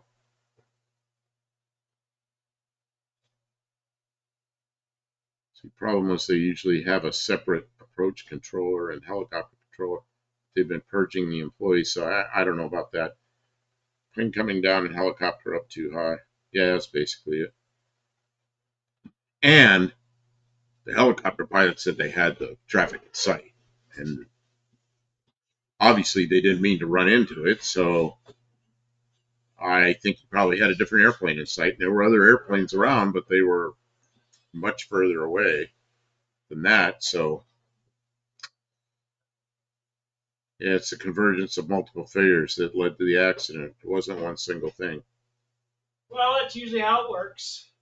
That was Mike M that said that. Paul Batui, they said that today about them wearing NVGs. Yeah, I heard that the first night they were wearing NVGs, but I don't know. How do you know what was going on inside that helicopter?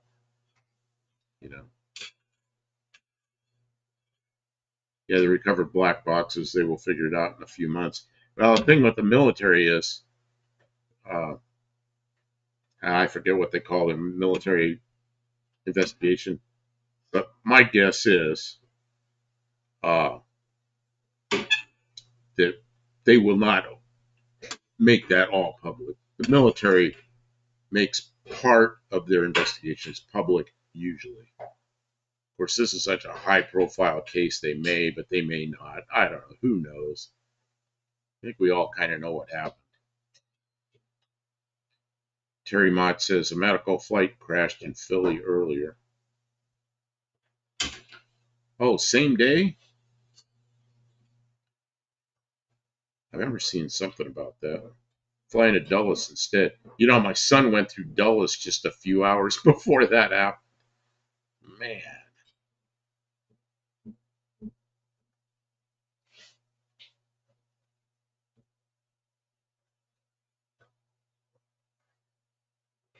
Mike Ed says they were further away but pointing nose to nose. The plane that actually hit them was not facing them directly. Hardest. Well, and with all of that's something else that Juan Brown from Blanca brings up because, of course, he's flown in and out of there many, many times. He says at night, the background lights, if you're flying directly head on to somebody, which they were sort of head on, you won't see the lights aren't moving by; they blend into the background. So, yeah.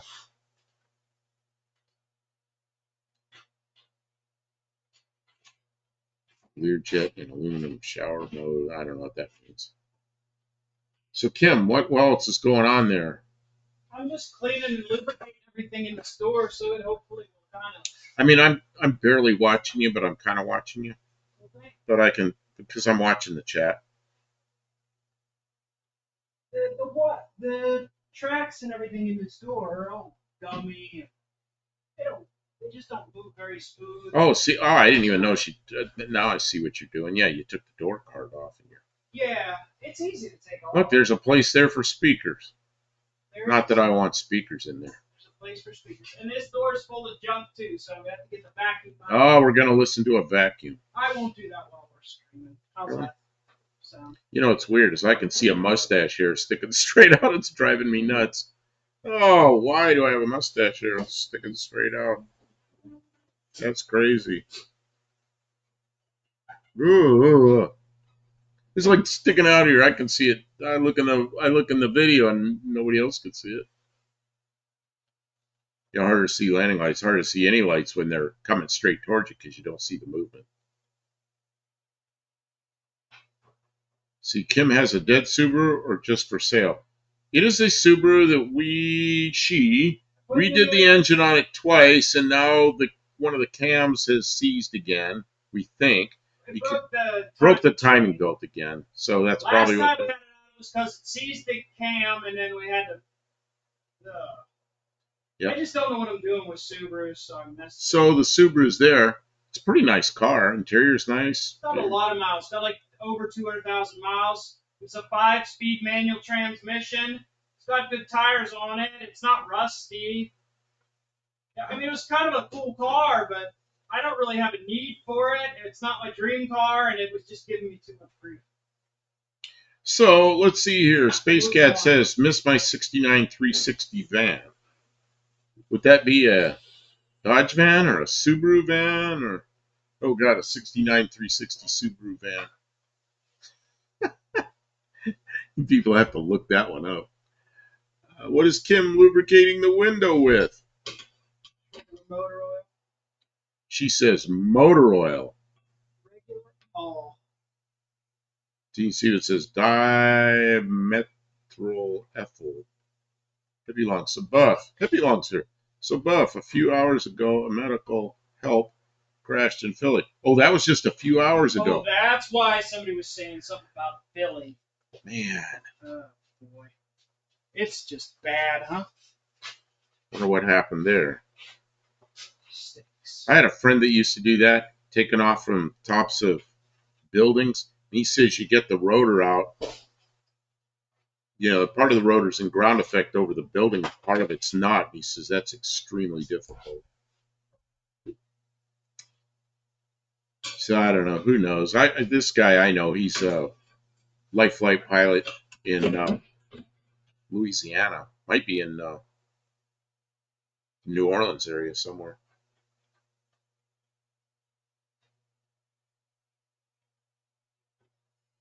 Oh, what's this? Medical help crashed in Philly. Oh, it's not a helicopter? Learjet hit Dunkin' Donuts. What? Oh, I did hear something about Dunkin' Donuts. Crashed into Roosevelt Mall in Philly. Oh, shoot. So was it a helicopter or a Learjet? Jeez, I knew some guys in Arizona that were flying Learjets. They were flying medical stuff like they'd move organs around, organs around, like an organ donor is 1,000 miles away or something. They'd fly it in a Learjet. It was a Learjet. It was already out of control when it hit ground at speed. Ooh. Ooh. So what the hell happened there?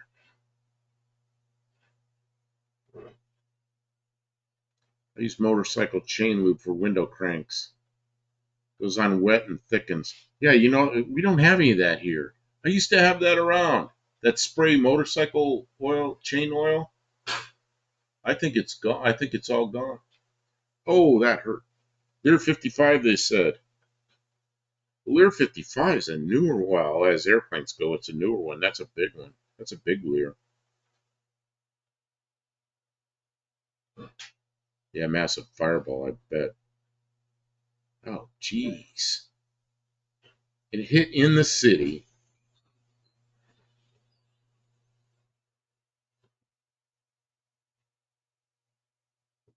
Dean Stevens says aluminum shower. Yeah.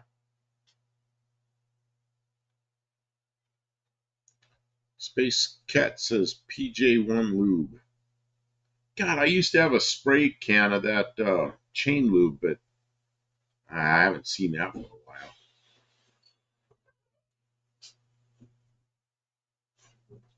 Dean Stevenson said it had already ignited prior. So it's on fire in the air?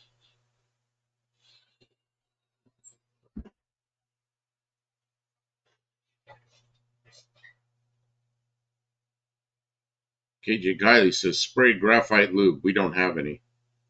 And once you got oil on it, you probably don't want to put graphite. I don't know. Those two probably mix okay.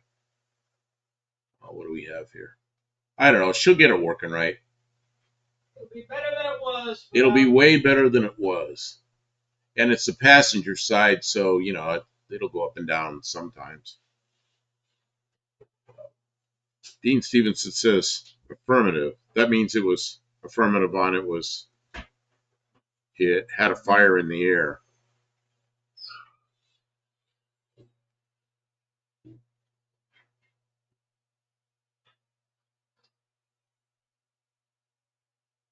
Dean Stevenson says Magna lube.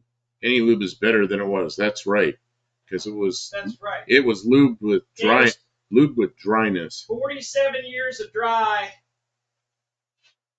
Yeah, Mike N says, yeah, it was on fire in the air. Roosevelt Mall in Philly, populated area. Everyone says a white grease. Problem with white grease is you got to get down inside some flat pieces and trying to get it. She was trying to. The other one that goes in the other door, she had the part out in her hand, and she was trying to stuff it down in there. Space Cat says, I usually use white food grade lithium inside doors. I couldn't find the white lithium grease tonight. I mean, she can't find the white lithium grease. I looked. Yeah, I don't know if we. I thought we had some. I thought we had some too, but I remember I was saying I thought we should buy some, and I don't remember if I bought it and we have it, or if I was just thinking about buying it. Oh, I can't tip my head up like that and then move quickly. Oh, that hurts and it cracks. I wouldn't call it like. I still got to go to the doctor for this neck, and I have to do it through a referral. And you know what happened with my doctor's appointment? Remember, she wouldn't cover it on that doctor's appointment. I had to make a different doctor's appointment. So now they called me, and I had to reschedule for further out. So I'm not going to be able to go to the doctor until the 14th. You do not have to schedule. You do not have to get a referral for a RX. Just don't. It's covered by the insurance company. Well, right, but it's not. I have to find somebody that'll take what I got right now, and then the car insurance company will eventually pay them. But they're not going to want to hear that when I walk in the office. Oh yeah, they want the number of the insurance claim. Okay, maybe I'll just walk in any old place. I don't know. You kind of can, but I understand that you're skeptical, but that's my experience. Well, they said they'd give me a referral, so that's why I was. But then she would only let me talk about two things. She says, "You can only do two things on an appointment. You can have to." She was in a hurry. Yeah. Doctor's office is not like it used to be. You used to be able to talk to the doctor about if you had three things to talk to him, you talk to him. Now it's like one thing and a second thing. Well, I got a second and third thing. No, just one more, and then that's it. I got to go. Hurry, hurry, hurry. That's the way she goes.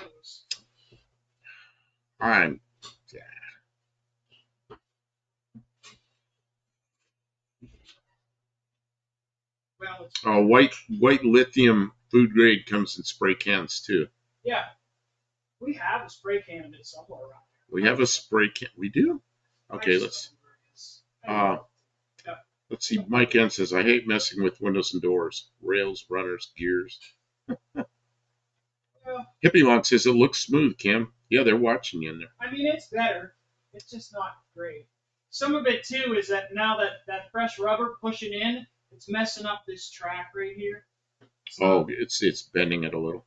Yeah, it's pushing. And then when I put the inner one back in, that will help a little bit. So it's better. Neither of these door cards have the plastic in them. We need to get some plastic for the Yeah, because whoever had them off last time didn't put the plastic back in, and you gotta have it. vapor barrier on. Yeah, because it's just like cardboard. See, Messed up.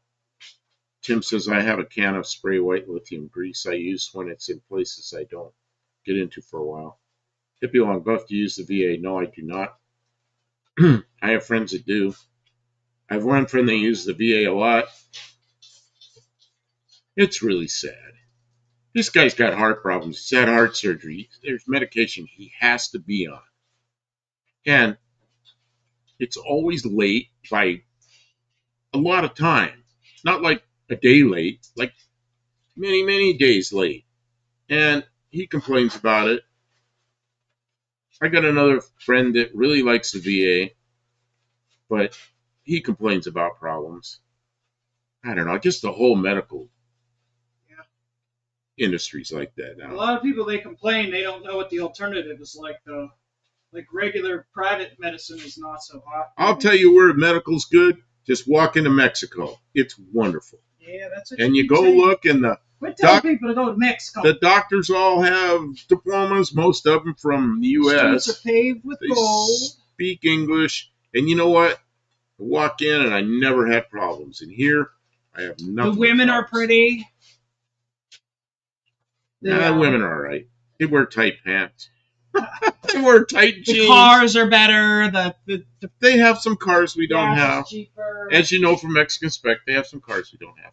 No, it's just when I lived on the border. When I lived on the, I know you're sarcastic. When I lived on the border, I used to walk into Mexico and had pretty good medical care. Yeah. And here, it's a struggle. I think we have better medical care here. It's just getting access to it is not fun. Terry Mott, Kim, how'd you get into mechanics? Terry Mott says, how'd you get into mechanics, Kim? So I'll come answer in person. She's going to come answer in person, which is going to be a minute. Olive says, they make like a foamy, squirty white grease I've seen. Not sure I have some. Hippie Long, vapor barrier, use the 3M yellow stuff to attach it. Yes, that's called, what is that stuff called? It's called super weather strip adhesive. You put it on both sides, you wait till it's dry, and you stick it there, and it stays put. Yep, I just did it on, what car did I just do that on? I did that on the Valiant or your Dart? Something we had in here. I don't remember. I did it on Scooch over that way. I did it on something in here. I remember doing it. Yeah, you know what we do have is that stuff, which is not WD-40, but it's what is that stuff? Power Loop. Power Loop. Power Loop's really good, but it's a very light oil. It's not going to last there for. I mean, we used to use that on aircraft a lot, but we had a 25 flight hour.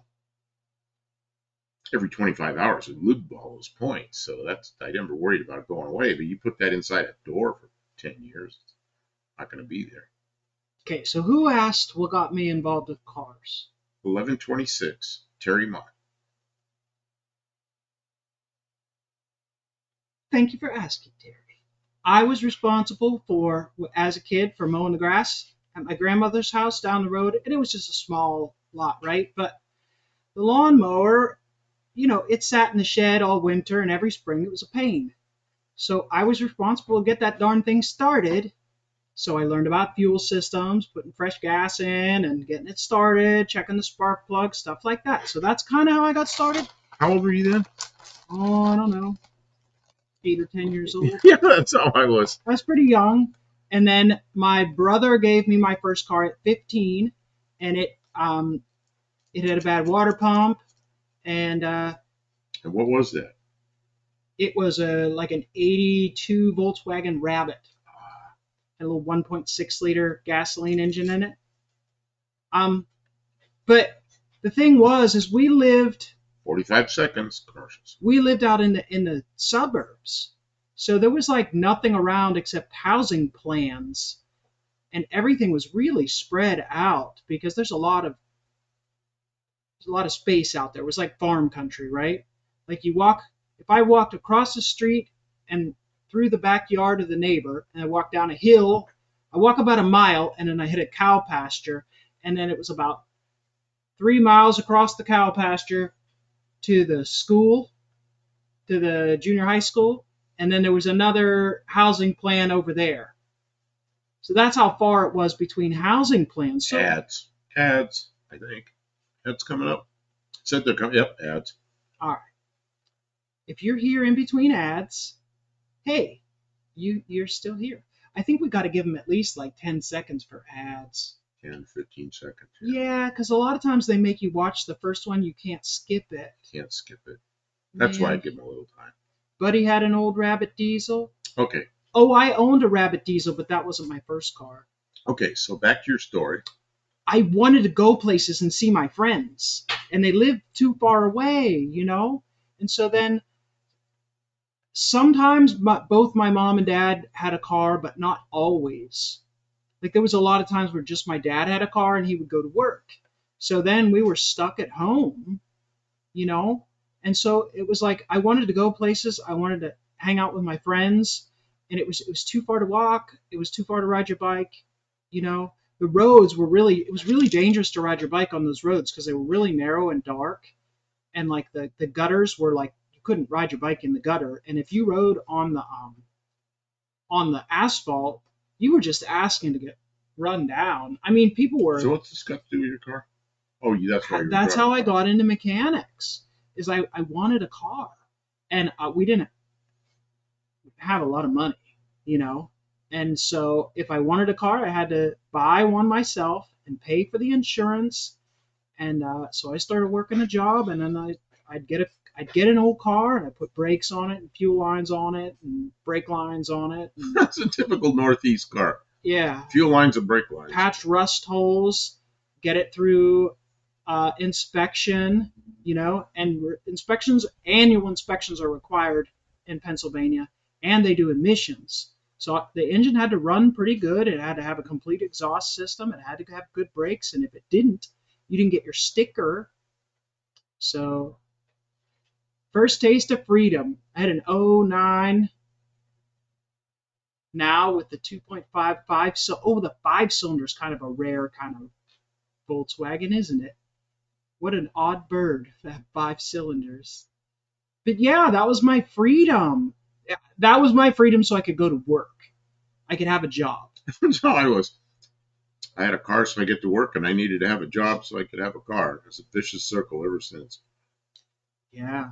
License plate floorboards. I could usually find some old sheet metal. Because my license plates are a collection. I hate it when people ruin a license plate. Yeah, I never did that either because I just didn't have a lot of license plates around. I never thought of it that way. But there was always another old card or strip a fender off of. And I found junk, yeah. And really, it wasn't so much the floors that we would have problems. It would be the rocker panels and the inner fender wells and stuff like that. That would really come apart. Man, some of those cars were so rusty. Working on cars in the South it's a whole different thing. Up north, you would, it's like, oh, you got to take that wheel off and replace the brakes. It's like, well, you might not even get the wheel off before you start breaking. You start breaking off wheel studs, trying to take the lug nuts off, and then you're trying to take the brake hardware apart. It just stuff starts snapping off. It doesn't matter how much heat you put on it, but that you do learn how to be really gentle with nuts and bolts, and how to really massage stuff apart without like come on. And then I learned how to use some anti-seize. I coat everything with that anti-seize because I knew I had to have it apart again in a year for inspection. So and then it came apart. Paint everything with anti-seize and put it back together, and it did. And the guy at the shop, he would laugh. He'd see my cars come in, he'd be like, "Oh, not again." Terry Ma, where are you? Rustville. And I just wonder where. The best job, money-wise, for time, the amount of time I had to work for the amount of money I could make, the best jobs were like pizza delivery. So if I could keep a car going and deliver pizzas, I could just work for like 3 or 4 hours on a Friday, Saturday night and make a ton of money, like a fistful of tips in a couple of hours. But then it wasn't too late. I could still go out and hang out with my friends. Um, I didn't have to work every night. I could make enough money to like have some fun. Terry Mott, I'm in the Rust Belt. I get it. Oh man. And I don't know why I was so dumb. Northwest Indiana, bottom of Lake Michigan. Oh yeah, that's up by where the salt mines are a little bit, and they probably they just keep I was spreading the salt. 15 years I was in northeast Ohio, right on Lake Erie. Within, Well, if the snow's deep enough, they don't even put down the salt. I lived a couple blocks from Lake Erie, but where I worked is probably in 5 or 6 miles. So we got hammered with snow and salt. Every car was ruined. But I learned all about it. Yeah, that's the thing. Even if I did a good job of getting the car together, it didn't last more than 2 or 3 years. It took me a number of years to save up for a decent car. How do you like working on a 47-year-old car from the Southwest? This car is easier to work on than the first 10 cars I owned. Because there's no rust anywhere. You don't need special tools. You could just put a wrench on and everything turns. It's like, wow. Original hardware just comes off. And it's still good enough that you can put it back on. Sometimes I don't even need to run it through the wire brush. I just put it back in. It's fine. It still has the zinc coating on it. Like, wow. Mike N says lake effect snow. You're right. For those of you who've never lived right off Lake Erie or one of those lakes, Great Lakes, lake effect snow, the lake is not frozen yet. So there's evaporation coming off the lake. But then these cold fronts come through, and the cold front comes through. It is cold. So it picks up that moisture, it turns into snow and dumps it probably the first 15 or 20 miles inland. So you, like all winter, you got 2 or 3 feet of snow. It just never goes away till April. It might go away, but then it comes right back, as soon as the next cold front comes through. So that's what lake effect snow is. And so along the lakes, man, it is just horrible. Unless you like, of course, I knew people who lived there. And they loved winter because they had snowmobiles and they'd race them and they'd do all kinds of stuff. I knew a guy there that was a highway patrolman. He was like an upper-ranking highway patrol guy. And in fact, I met him just after he retired. But they had some big snow event and there were people stuck on the interstate up on I-90. And he called the local snowmobile club because they couldn't get their patrol cars out there. And they knew there were people stuck that were on the interstate, couldn't get home. So they got the local snowmobile club, and all these guys went out there in their snowmobiles and helped get people home and everything. I thought that was pretty cool, Smart. That was pretty cool. Yeah, Lake Erie loves to crap in Buffalo. Yeah, where I lived, it was just like Buffalo. Same as Buffalo. Well, yep. In Pittsburgh, there's really not lake effect snow, but there's mountain effect snow because we're on the windward side of the Appalachian Mountains. So there was a lot of elevation coming up into Pittsburgh. So we would get a lot of precipitation because when the air moves up, it gets colder and it drops moisture. So year round, we get a lot of precipitation. It was very dark and rainy and dreary in Pittsburgh. A couple of years I was up there, it was extremely cold and the lake froze over early. But once the lake freezes over, you don't have that evaporation out of the lake. And so you don't get so much you don't get lake effect snow until the next year. But usually by January or February, a lot of the lake is frozen, but not enough of it that it gets rid of the lake effect snow. Anyone want to guess what the snowiest city in the U.S. is? KJ Kylie says Syracuse, New York. Oh, I guess that's right. Or Buffalo. Is it Buffalo? Marquette or Buffalo. KJ got it. It's Syracuse. KJ got it. So it's Syracuse, New York. I will award you 2 points, KJ Kylie, for knowing that. And Pittsburgh has actually less sunny days than Seattle. You know, they always talk about how it's They have always fewer rainy in sunny Seattle. days. Oh yeah, In I bet. Seattle. I remember when I first got to Geneva, Ohio, I had to get my hair cut, and I went to the barber, and there was this guy, there's somebody in a chair next to me, and everybody's talking. And yeah, I was from Arizona, and oh, you're lucky you get to travel and all this kind of shit. And one of them says, "Oh, this is a really good place," because he says there's 51 days of sunshine a year. Where I came from, there were probably 350 days of sunshine a year, and I thought he was joking. Yeah, there's 51 days of sunshine a year here. And it's summertime, and the sun was out. I kind of went, well, little did I know that's exactly what the average was in Geneva, Ohio. 51 days of sunshine a year. Oh, and my youngest son, my youngest son, Yeah. first came down here we moved here from Ohio. He was 12. And he'd go outside and he goes, the sun hurts my eyes. The sun hurts my eyes. He hated it because in Geneva, Ohio, rare the sun was out. And he was just like, I hate this. And then he got used to it. And he liked this place. He really likes Tennessee.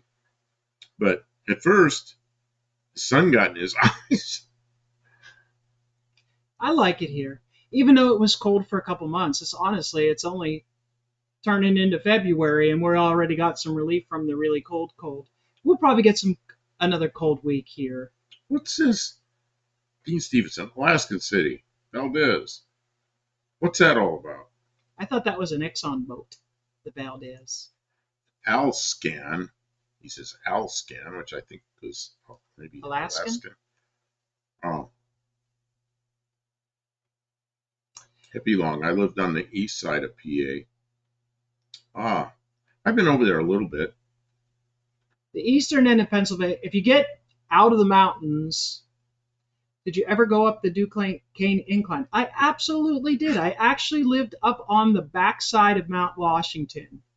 And I could see over Mount Washington from my bedroom window. I could see over Mount Washington. I could see the tops of the buildings in the city downtown Pittsburgh over the top of Mount Washington. So I was up there, up above.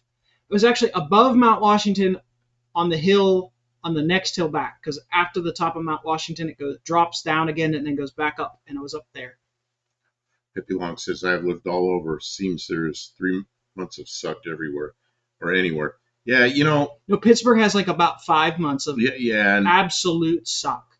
A lot of people think that of Arizona where I was because of the heat, but I didn't mind it. So it's like, okay, I'm one of those guys that was desert rat. I liked it. Here's one for you from Tim, the last one. I just read it. I was telling him about how I could see over the Duquesne Incline to the city. Oh, but did you ever go up it or up and down? Yeah. Okay. Yeah, I lived right near it. On that thing. Yes. What's the other one? There's another one there's two of them.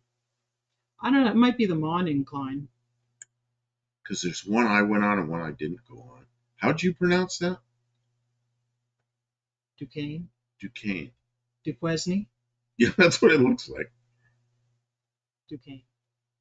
Yeah. West End Overlook. So you rode on it, yeah. West End Bridge. We watched fireworks from West End Bridge one year. That was kind of nice. It was a long walk from the parking to the West End Bridge, though. But it was really cool because you're right in the middle of the rivers, and you can see directly to the downtown point. Whichever one it was I rode on, I rode up it, and then it was night. I didn't want to come down it. I was looking at that thing going, I'm not riding in this contraption. I was going to walk around, but...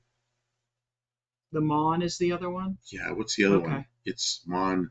And Duquesne. It's longer than that. It's Mon. Monongahela. That's the name of the river. But they call it, a lot of people call it the Mon. Okay, that may have been, I was on one or the other. I don't know which one it was. They're pretty close to each other. Yeah. When I was in Houston, it was 10 months of hell weather for me. I don't like Houston a lot because of the humidity. Holy cow, what's that noise? A truck? Something loud. Why are you watching Top Chat instead of Live Chat? I guess I just didn't have time to switch it my. Over. I hope you didn't miss people. I honestly didn't miss anything. I'm sorry. Well, we were in kind of a hurry when we were getting started here. The Bridge to Nowhere. They finished the Bridge to Nowhere, I think. There used to be a bridge, they called it the Bridge to Nowhere because they started it and then it just sat there for ages. And someone drove off of it. That's a there's a documentary called Driving Off the Bridge to Nowhere. Someone literally just drove right past all those blockades and everything and drove right off the damn thing. South Texas, 9 months of hellish heat, 1 month of cold, and the spring fall split, the rest being decent. It belonged. Three Rivers was the first big league stadium I ever was in. Then the Vet in Philly. The only big league stadiums I've been in was, oh man, this dates me. The Astrodome back in the 70s. And then, and that was in Houston. And then, I don't know what the current name of the field is, the one in Cleveland. Thanks for being here, Paul. We'll see you again soon. I know it's getting late for a lot of people, but we're still we've been on here almost hanging 3 out. hours. He started work early, so whenever he runs out, that's when we'll be done. I started working at 7 this morning. I love the Civic Arena, but I think they took it down. They did. They took it down, and they also took down the Three Rivers Stadium. Three Rivers, it was a multi-purpose facility, and they took it down, and they built a baseball field and a football field separate, like across the parking lot from each other, which seems insane, but that was what they wanted to do. And then the Civic Arena was an older building. It had a retractable roof, like the roof opened, and I guess they couldn't make it work anymore, and they wanted a new building. So they tore it down and they built another one. What's this? Mike N says, I saw the home run bull animation in the Astrodome in the mid-'80s. I don't know what that is. I was there, I think it was Armed Forces Day of 1973. I was in basic training, and all the drill instructors in there are like, who wants to go to the Astrodome and watch a baseball game? You get out of 1 day of basic training. And, of course, everybody volunteered. And they charged us some money to get on the bus and the tickets. And, man, everybody went. And when I got there, I think a third of that Astrodome was full of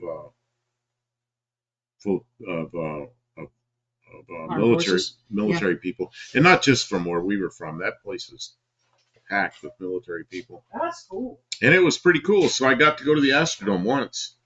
Watched a game there with Houston and I think Oakland. Indirect time in here is 7:45 in the morning. You're in Estonia? Indirect, you're in Estonia. Well, cool. I didn't know that's where you were from. Well, we have a new country. We definitely have an international show here.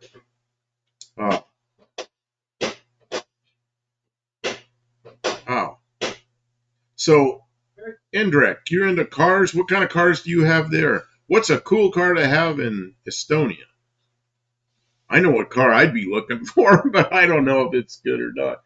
I like the old, like 1973, 4, 5, that era Volga sedans, because I think an LS Chevy would pop right into there. But I like those things. They're kind of like an old American car, wishbones up front, leaf springs in the back. I rode in one once and I was pretty disappointed with it, but I still like it. Dean Stevenson says 6:48 in New Zealand, Saturday evening. KJ Guiley, PPG Arena, hockey rink. Oh, where's that? That's what they replaced the Civic Arena with in Pittsburgh. PPG. You know what I've seen? I saw like what did I see there? I've seen several events there, but I guess I saw hockey there too, maybe. But I've seen like not Phantom of the Opera. I saw some kind of thing with dinosaurs, like a live dinosaur kind of show there, and I saw. What else did I see there? I guess it doesn't matter. I've seen a couple of different events there. It was kind of. Dean Stevens says Shiguli The Zhiguli's like a little Fiat. It's known in the West as Lada, maybe even there. But I remember they were Ladas there too, but they said Zhiguli on the back of them. I rode in a bunch of those. I remember when I was in St. Petersburg. This is in the late '90s. You could go, well, '97. You could go anywhere for $2, the equivalent of $2. People would come along in one of those Zhigulis, and you just wave your hand. They stop and they take you just about anywhere for $2. So I rode in those things all over. Tommy Hanlon's here. Good morning from Dublin, 5:50 a.m. Buddy Carfanos has been here so long the month changed. Yeah, we're 10 minutes from that here. Let's see, Indrek says, yeah, no Soviet cars that much here anymore. Yeah, I bet. I myself have a 1991 Buick Park Avenue as a summer car. Wow, a Buick Park Avenue there. That's a nice big car. Yeah, I like the old Volga sedan. I'm sure you know what those things are. The not the old ones, the ones that came out in the probably like early '70s, '72 or '3 or '4, somewhere in there. They came out with the new body style, and I think those are pretty cool, but probably not many of them around. A lot of Soviet love, and I rode in lots of those Ladas, Zhiguli. It's like those things are running all over the place. Although when I was there still wasn't a lot of traffic like today. I mean, I see a picture of St. Petersburg now. It just looks like Los Angeles traffic. When I was there, the traffic was pretty light. What is that making the noise? The hinge or the what do you call it? The catch, whatever it is. I don't know. I'll lubricate a little bit. Yeah. Everything's gonna be much better now. Yeah, nothing like lube on moving parts. Not a whole lot of broken stuff, but just lube on moving parts really helps. Yeah, 47-year-old parts that have been. Well, I am really impressed with that sweep kit you put in there. Man, is that nice? Yeah. KJ Kylie, deuce and a quarter. Did anybody see? Does anybody watch Isaac? It'll be fine from Cars and Cameras. He just Isaac. What is it? Isaac. It'll be fine. Isaac. It'll be fine. From Cars and Cameras. From Cars and Cameras. Oh, is that the guy they take all the little cars and drive all over the place? Yeah, they had that King Midget. They had the King Midget. I know who you mean. Yeah, they had the King Midget. They drove it over to the coast. Okay, but he recently at one of those auctions bought a deuce and a half for like $1,000. About a deuce and a half or a deuce and a quarter for $1,000? Yeah, got it running. He had to put a starter in it. That's about all, I think. Indrek says, but yeah, American cars as hobby cars are popular here in Finland and Sweden. See, I used to work for a guy years ago, and then I knew him forever after that. And he grew up in Norway and then immigrated to the U.S. And he had a business where he sold parts for American cars to Norway and Sweden. I don't know about Finland too much.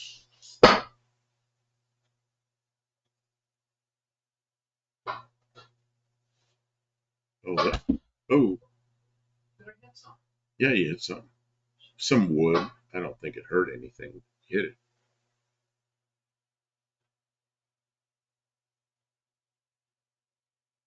So, indirect.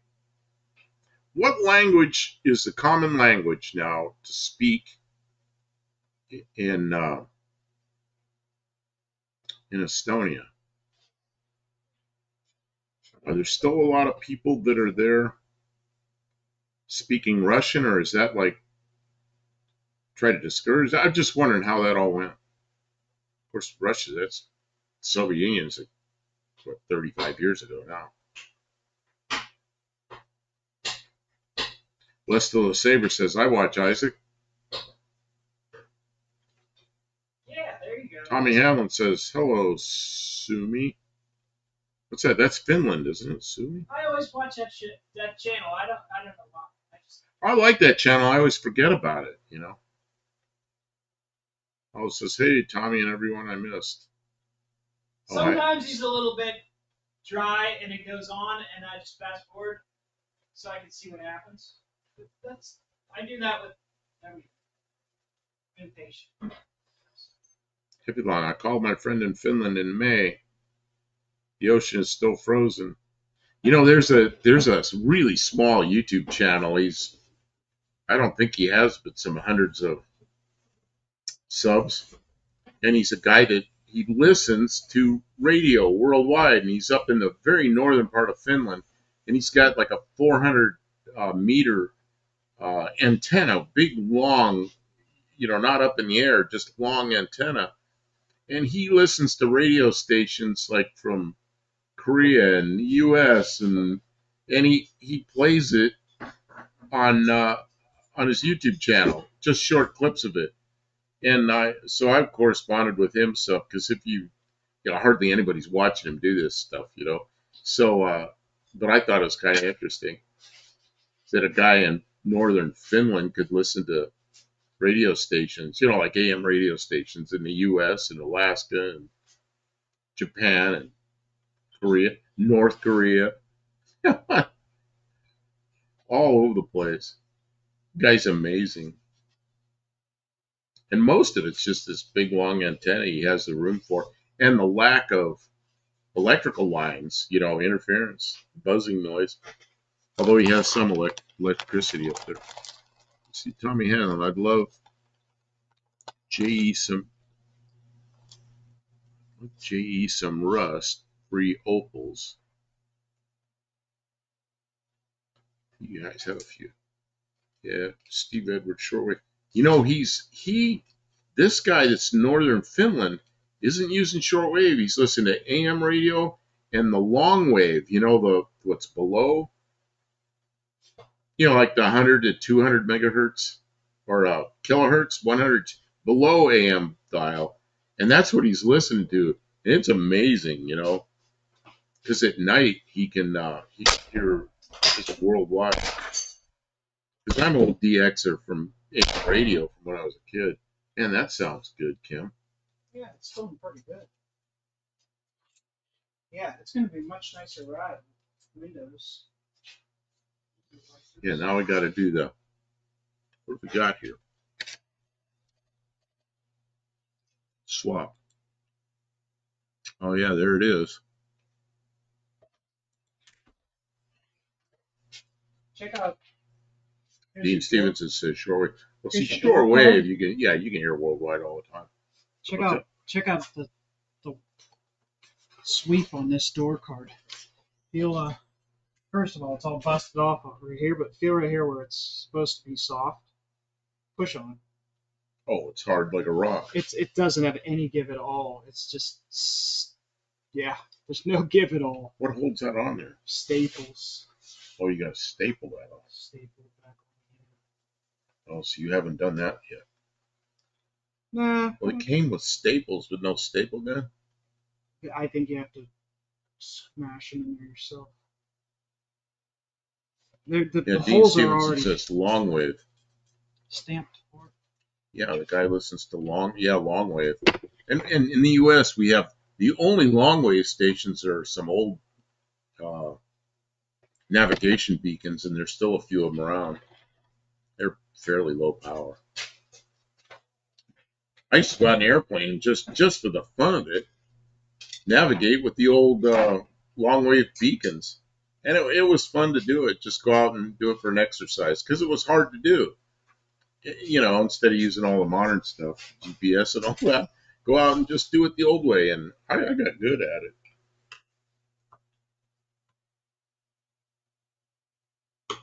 Okay. Oh, I want to take pics. I want to take pics home. Pics? Pics. I got to remember that. For what? To work on to pull the, I have a couple of antennas there that have a cap on the top, and I want to be able to turn there's a little screw on the top so you can set the SWR, set the length of the antenna, and I can't get the caps off, so I want to take like a hose hook, like little hose hooks to get them off. When you're in HOA, no tall antennas. Oh, nitpickers. So you could put a wire in your gutter the whole way around your house. Works pretty good. It can. Hippie long. Thanks. What's that about? Hippie long. Hippie long. I missed something. Hippie long. I called it. Oh.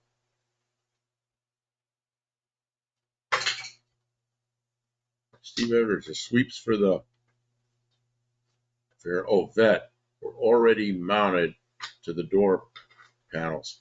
I bought all new sweeps for my Corvette, and when I I never installed them. I gave them to the guy that got the Corvette.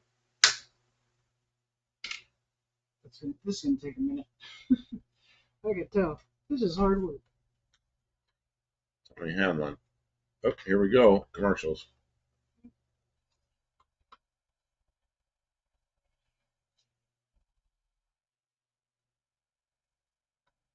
Remember which commercial you're going to get.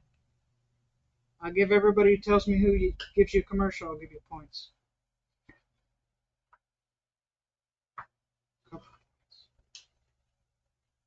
Two. Let's see here. I'm sorry about the commercials, everybody. You too. Hippie long duck. You ever see the giant arrows on the ground while flying left over from airline? No, I haven't. But there are some things I've seen. There's a big meteor crater in Arizona that's in the kind of the north. It's east of. Why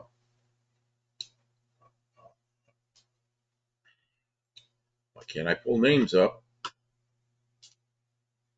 It's along I-40 anyway in Arizona. Things like over a mile across and really deep. I flew over there one time, circled around, looked at it, and I thought about, man, I wonder what it'd be like to fly down in there, but I didn't do it. And then I'm reading later about it because I got online, read about it afterwards. And there's an airplane crash down in the bottom of that meteor crater because somebody flew down in there. They couldn't climb back out of there, and they crashed it down there, and nobody could figure out how to get that thing out of there. So it's like, probably a good thing I didn't fly down in there. They probably discouraged it after this said accident. But then I went there. Because I drove by it a lot. It's east of Flagstaff. So who knows the name? So it's just called a meteor crater. So later I went there. I went there a couple of times because I used to drive by it. And I was always in a hurry, So then a couple of times I said, heck with it. I'm going to stop here. I went on their tour. And it's a big tourist trap kind of shop with all kinds I hate tourist traps. T-shirts and sweatshirts and rocks and all kinds of cool shit. I mean, and of course, I bought a few things. Well, I buy them anywhere because it's kind of fun. It's good to have like this shirt you're wearing. It says something on it. Yeah. Like this one doesn't say anything. A lot of my sweatshirts are green or camo, that kind of thing. When I'm up here in the shop, I can wear them. But when we're live on the green screen, I can't wear this because it just looks like my head's moving around because the green doesn't show. So I can't wear these. Most of my shirts have some green cast to them. Oh, I gotta buy some new shirts. Man, I can't believe how hard these rubber are. Tim, I'm going to call it a night. I'm going to go out in the garage in the morning. Got a new bottle of propane for my heater out there. Nice. Who is that? Tim? Tim. Way to go, Tim. Look at him being all resilient and diligent about getting stuff done. Gotta get it done. Dean Stutson, you guys got records. Records? And the rest got Carlton's. What'd you say, Kim? I don't know. Record, I think that's how you pronounce it, name of a car. Tell me, is that how you pronounce it? Record. Oh. Hippie long, I think they should fill it with flood water. What the meteor crater? Man, that was crappy. You got it off there. It's off. Now you need to put, are they different? Is there a right and a left? Yeah. Yeah, because. Oh, that was a close one. Sorry, I didn't mean to scare you. That came really close to my face. Okay, let's see here. So indirect. Deep sea in the 90s. Here were a couple of Opal Omega Carltons, actually. Oh, these aren't right. What?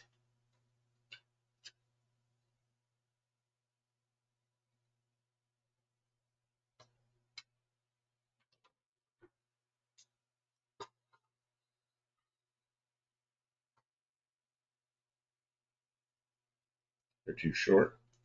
Well, it might work, but the staples don't line up, I'll tell you that. I'm going to have to get staples through this metal. I don't know if I can or not. I wonder, I guess I can. No. I guess I can get staples. Are they the right length?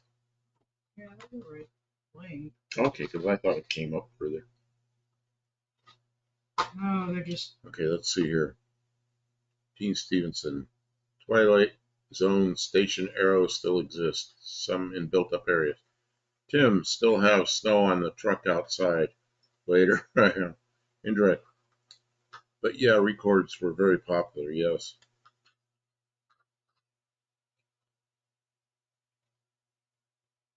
Yeah, indirect, when I was in Russia in 97, the very first car I rode in from the airport into the city was an old clapped out BMW.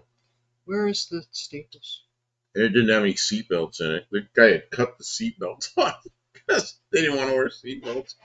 They scissored the seatbelts off. I'm looking. What's this? That's not it. Undo that rag. Nope.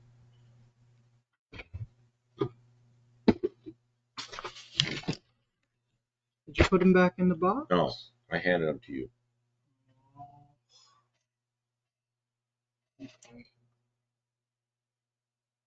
No, I don't see them. Okay, I'll look around. So I'm sure. I'm looking through them. Can't find the new staples. They got to be here somewhere. Like a bag of parts. Mm-hmm. You know, we moved in. We moved into the next day too. Welcome to February. Oh yeah, new month. That's what it is. Not a new day, a new month. February.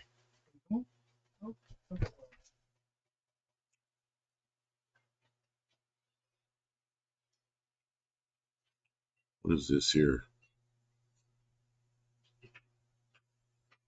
Dean Stevenson. I like the early '80s diesel record versions with the hood bulge.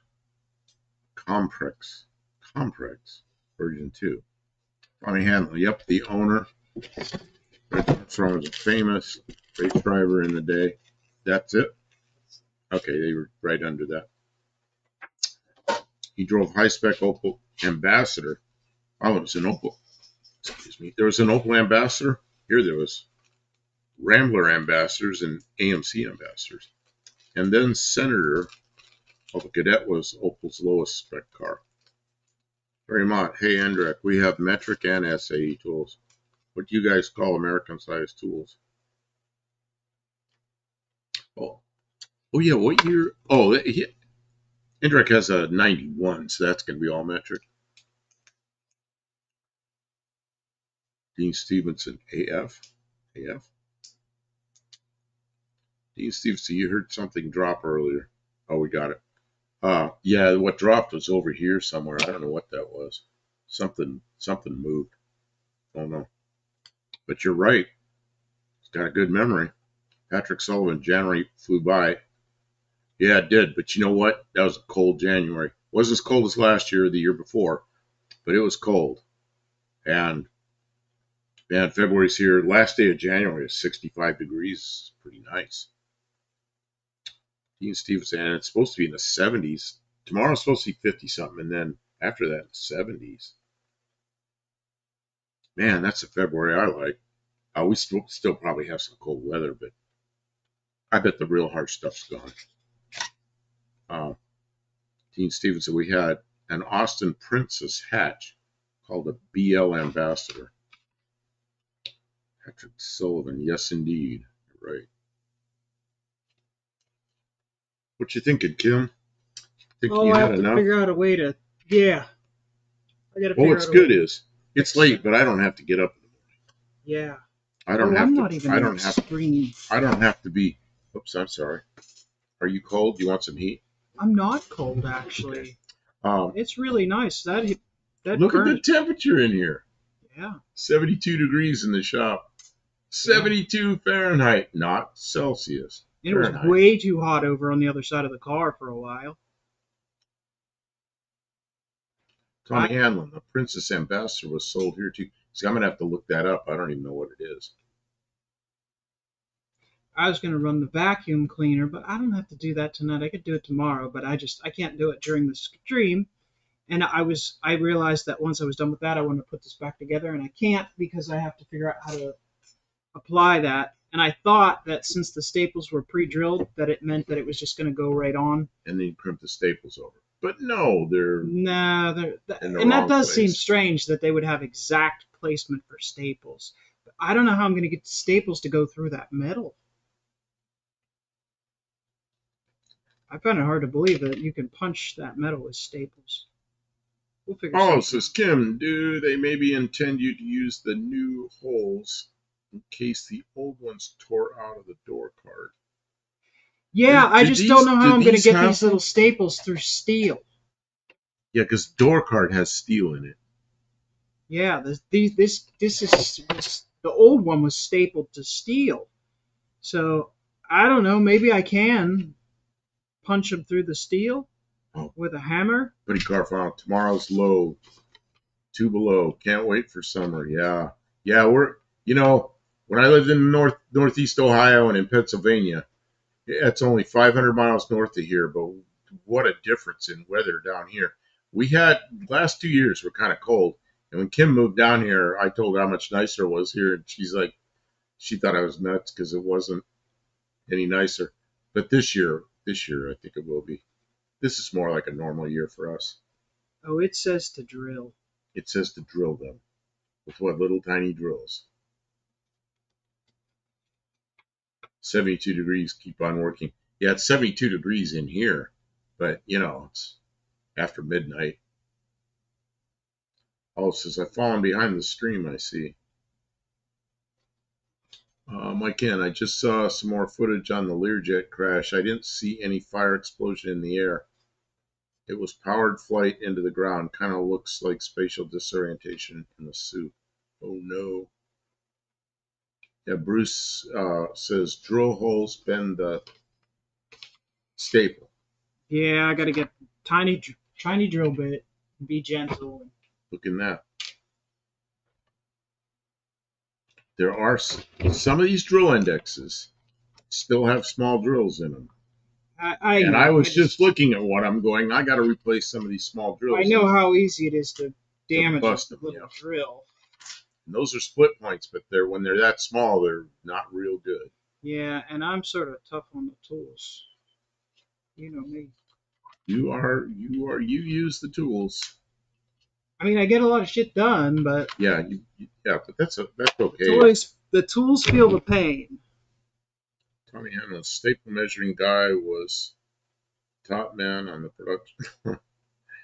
Let's see here. Patrick Sullivan. Oh, mine froze for a while. Lost 5 minutes or so. Oh no. Sorry about that. Oh, hit the refresh and it'll catch up to I live. moved the red line up. So the red line at the bottom, you move it up so you catch up. Hippie Long says I installed my A833 linkage today and in process of filling. Kin the clutch upgrade for our small bell cars works great. Way stronger. Filling and in the process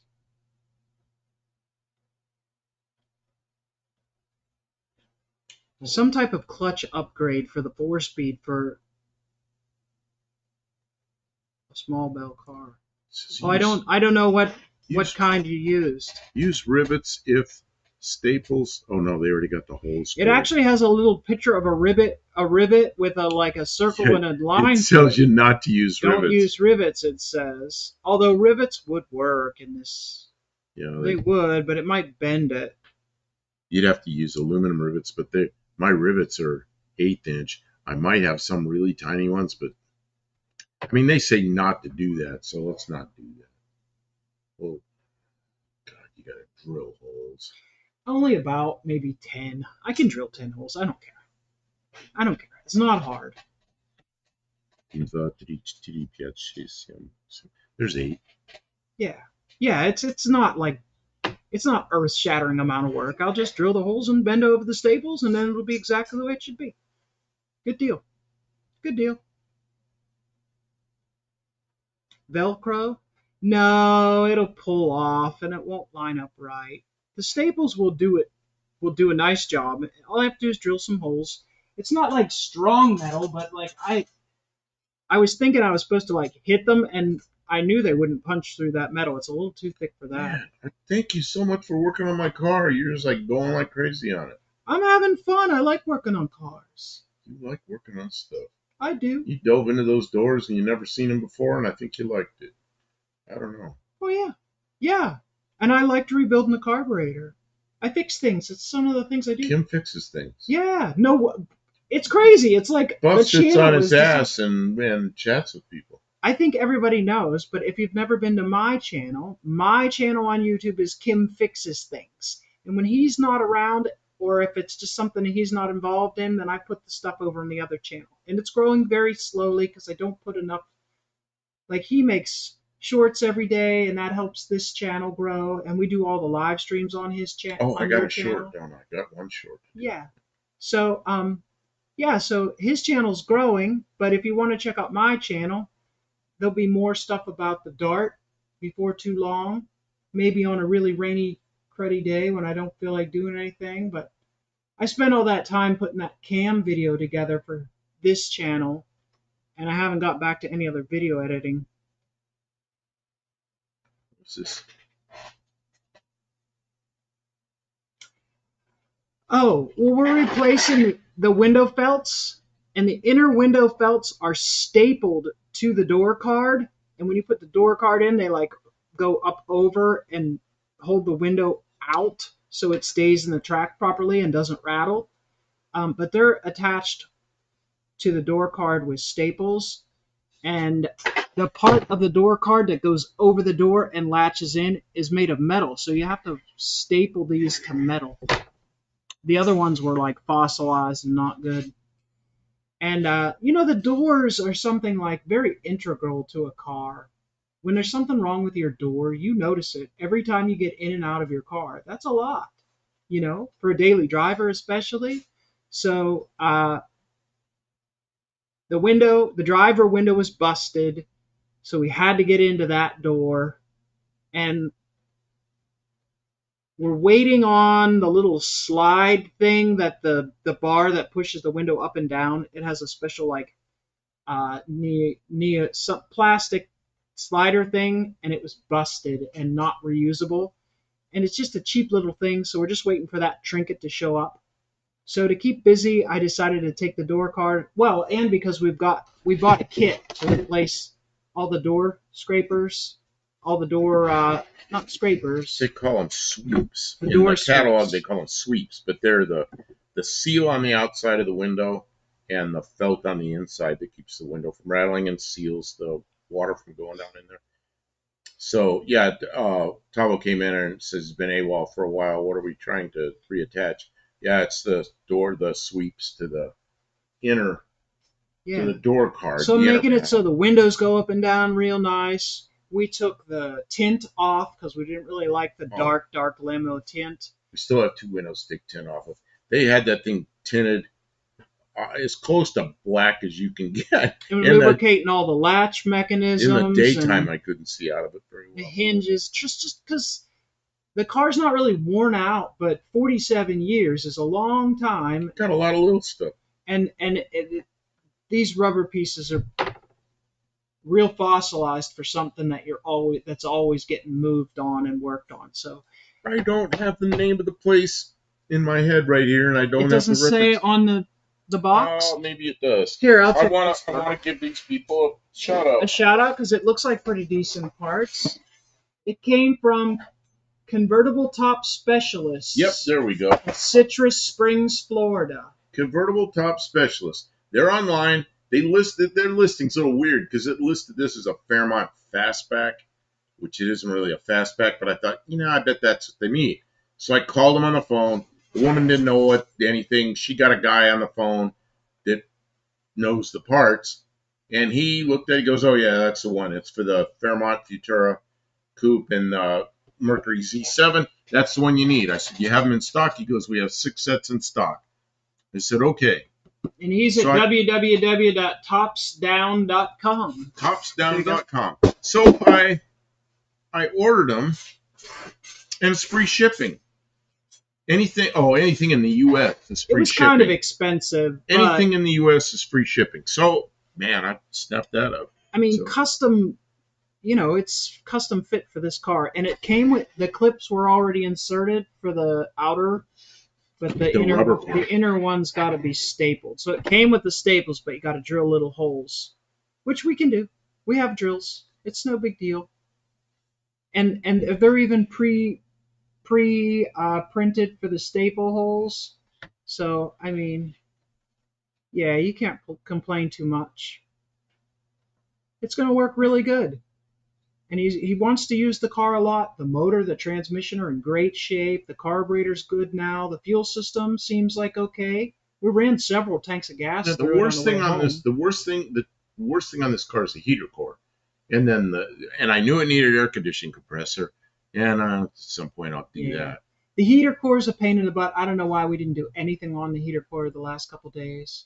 We're just not there yet. I don't know. You dove into the door. You dove into the door panels. That's okay. And, you needed it. I mean, that window. It had no window in the driver's side. There's what you did. We gotta put the windshield wipers back in. They took them out probably because it was supposed to be a movie car.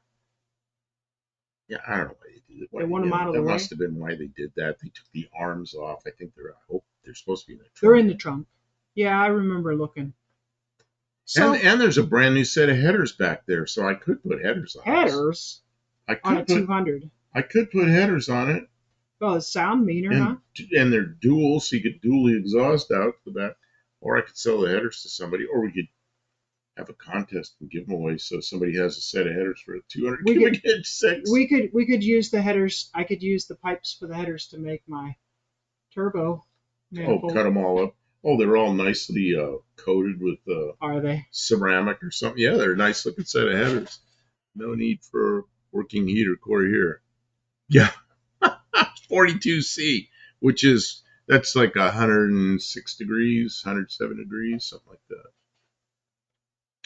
Oh, Tavo, his temperature. Tavo, yeah, 140 is 104, I think. Bruce, it came as a set, and they don't interchange. They're unique left to right. So. Yeah, they come as a set of 4. Because the inner and outers for both sides. The spacing on the clips has to be correct left to right, and then this chrome strip ends early, so it's not universal. A left is opposite of a right. Oh, okay, Jimmy Barnes and Johnny Barnes.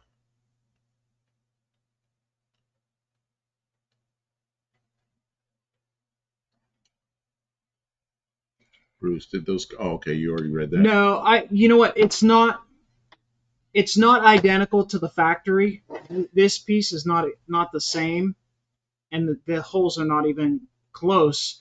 But this part here, it has to go on the left or the right side, respectively. So you can tell which side it's supposed to be on. And the staple holes, they're not even close.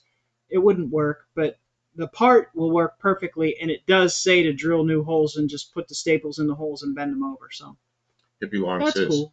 104 degrees. Yeah, that's 104 is 40C. Out there when I worked in Yuma at the test site in the summertime, July, August, and even into September, a lot of times I remember we did everything in C. It was a lot of times it was 50 degrees or 51. That's hot. C, yeah. I think we should be done and maybe spend a little while cleaning up. If if you have any energy left, or we could be done. Bruce says the staples might line up with the holes.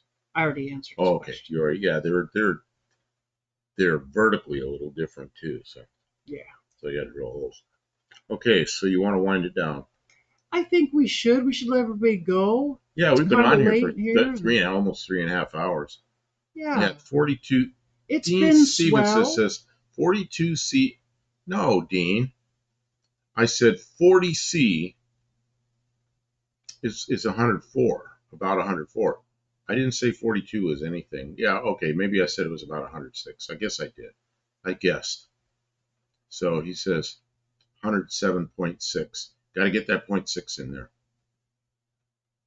He sees a Mohawk 62. What is that? He writes in this encrypted stuff. Sometimes he does, yes. Steve Everett, I had to rivet the outer swipes on. Yeah, here, look at this. In the instructions, it shows a rivet with a line through it. Like, don't do that. They So must I have don't had know. people do that wrong. I guess rivets is the 108 was Swedish rounding. wrong. Yikes. I could see where rivets would work, though, but So do I. They'd have to be, I'd use the tiny ones, yeah. the 3/32 ones, and I'd use aluminum so they don't bend this. But you'd have to use a lot of them. I think trying to use the right thing, the staples, is probably the right thing to do. Yeah, I'll get it. We'll just learn to do it right. Do it right. I'll be fine. I know how to do stuffs. 8 holes won't end my world. You know what she did? She reupholstered her the front seat on her Oh my Dart, god, a and she didn't million get it. hog rings. She didn't get it quite right, and she took it back off. And she made the stuffing a little different underneath, put it in. Now it's pretty good. It's not But perfect. that was her first upholstery job. It came out pretty good. It looks kind of cool, though. If It you looks overlook really the good. poor, It looks really good. the poor like seams and stuff like that. Rivets will loosen from flexing all the time, is my guess. And I wouldn't think staples would hold that well, but maybe they do. Those staples were tough to get out there, and it was 47 years old. They're thick, aren't they? I mean, it's not like paper staples. They're staples like about half the thickness of a hog ring. Yeah, they're not like hog ring thickness, but they're plenty. Steve Evers, factory rivets on the outer and inner with already. Okay, well that was a Corvette, so I don't know what holds ones on the Corvette. I bought mine new, and they were in a tube, and I gave them to the guy that bought the car. So I never even had them out of the tube. See, your vet is 10% Australian with PBR Gerlach brakes, and I didn't like those brakes at all. That was the worst part of that Corvette of mine. Those Gerlach brakes, I did not like them. Buff, you ever seen the explosive rivets for aircraft? Yes. Oh, I got a story about that. The Travis Air Force Base, there was something we had to do on one of the engines. Took one explosive rivet. An explosive rivet, you stick it in the hole. It's because on the blind you can't get at it, but they want to use a solid rivet, not a pop rivet. So you hold it with a screwdriver and you put some heat on it, and there's some gunpowder, something like that, and it goes bang on the inside, and it clinches the rivet. Really? Okay, but when it pops, it makes like pop. It's not loud like a firecracker. It makes a pop. Okay, and the rivet holds really well. So you order one of these. One, because that's all we need, and you can only order what you need. So one day, a big flatbed truck pulls up. It says explosives on it. I got a forklift out there and took this box off. It says explosives. We open it up. There's another box inside that says explosives, and we pull that out. And then there's an envelope in there that says explosives on it, and there's one rivet in it. It's like a 40-foot flatbed truck. It's like, who made this decision? Oh, that's awesome. Who made this decision? Jeez, that's like something that happened in the military. Man, I've forgotten about that. You said that. That's a good story. The other thing with explosive rivets, they make them out of I don't know what those were made out of. They make them out of brass, and they're used on a lot of radiators that have like a connection on the top that has a flange, and there's 4 rivets. So you drill the rivets out, and you heat it up, and the solder falls off. Clean it all up.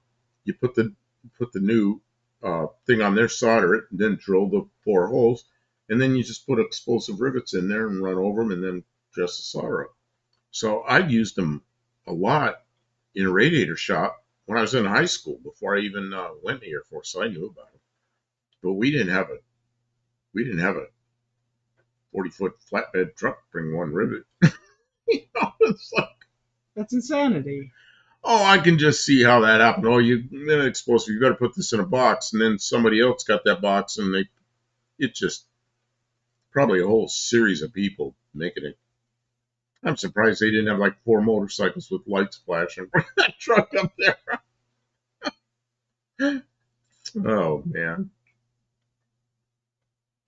I've seen that at KF.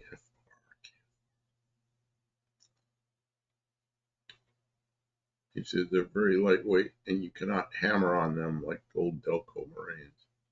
Okay, it's been 3.5 hours.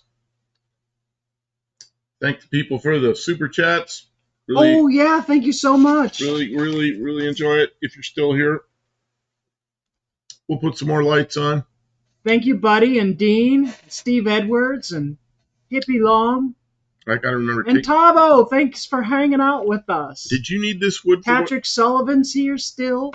There's a bunch of people still hanging out. Probably paid $1,000 in shipping. Yeah, more than that. Bruce? What did you use this on the? No. Okay, so I can take that to the house. Yeah. And I'll take my picks. I gotta remember the picks. Okay. It is $1 million toilet seat. KJ Kylie is still here too. Thanks everybody who hung out till the end. Thanks to our moderators, none of which were here tonight. But we'll see y'all. I might be going out tomorrow night. So we might not be back tomorrow night. Saturday. I don't know if we're coming back tomorrow. Maybe does something by himself. Excuse me. And I have to do something by myself. Maybe Sunday. We might be here Sunday. The weather will be nice, so there's a good chance actually we'll be here Sunday. And we'll be in the studio on Tuesday as always. So hope to see you guys there if you can. Where does Dean find these? Thanks again. We'll see y'all soon. Found a plunger. Okay. Yeah. Good night, everybody. Have a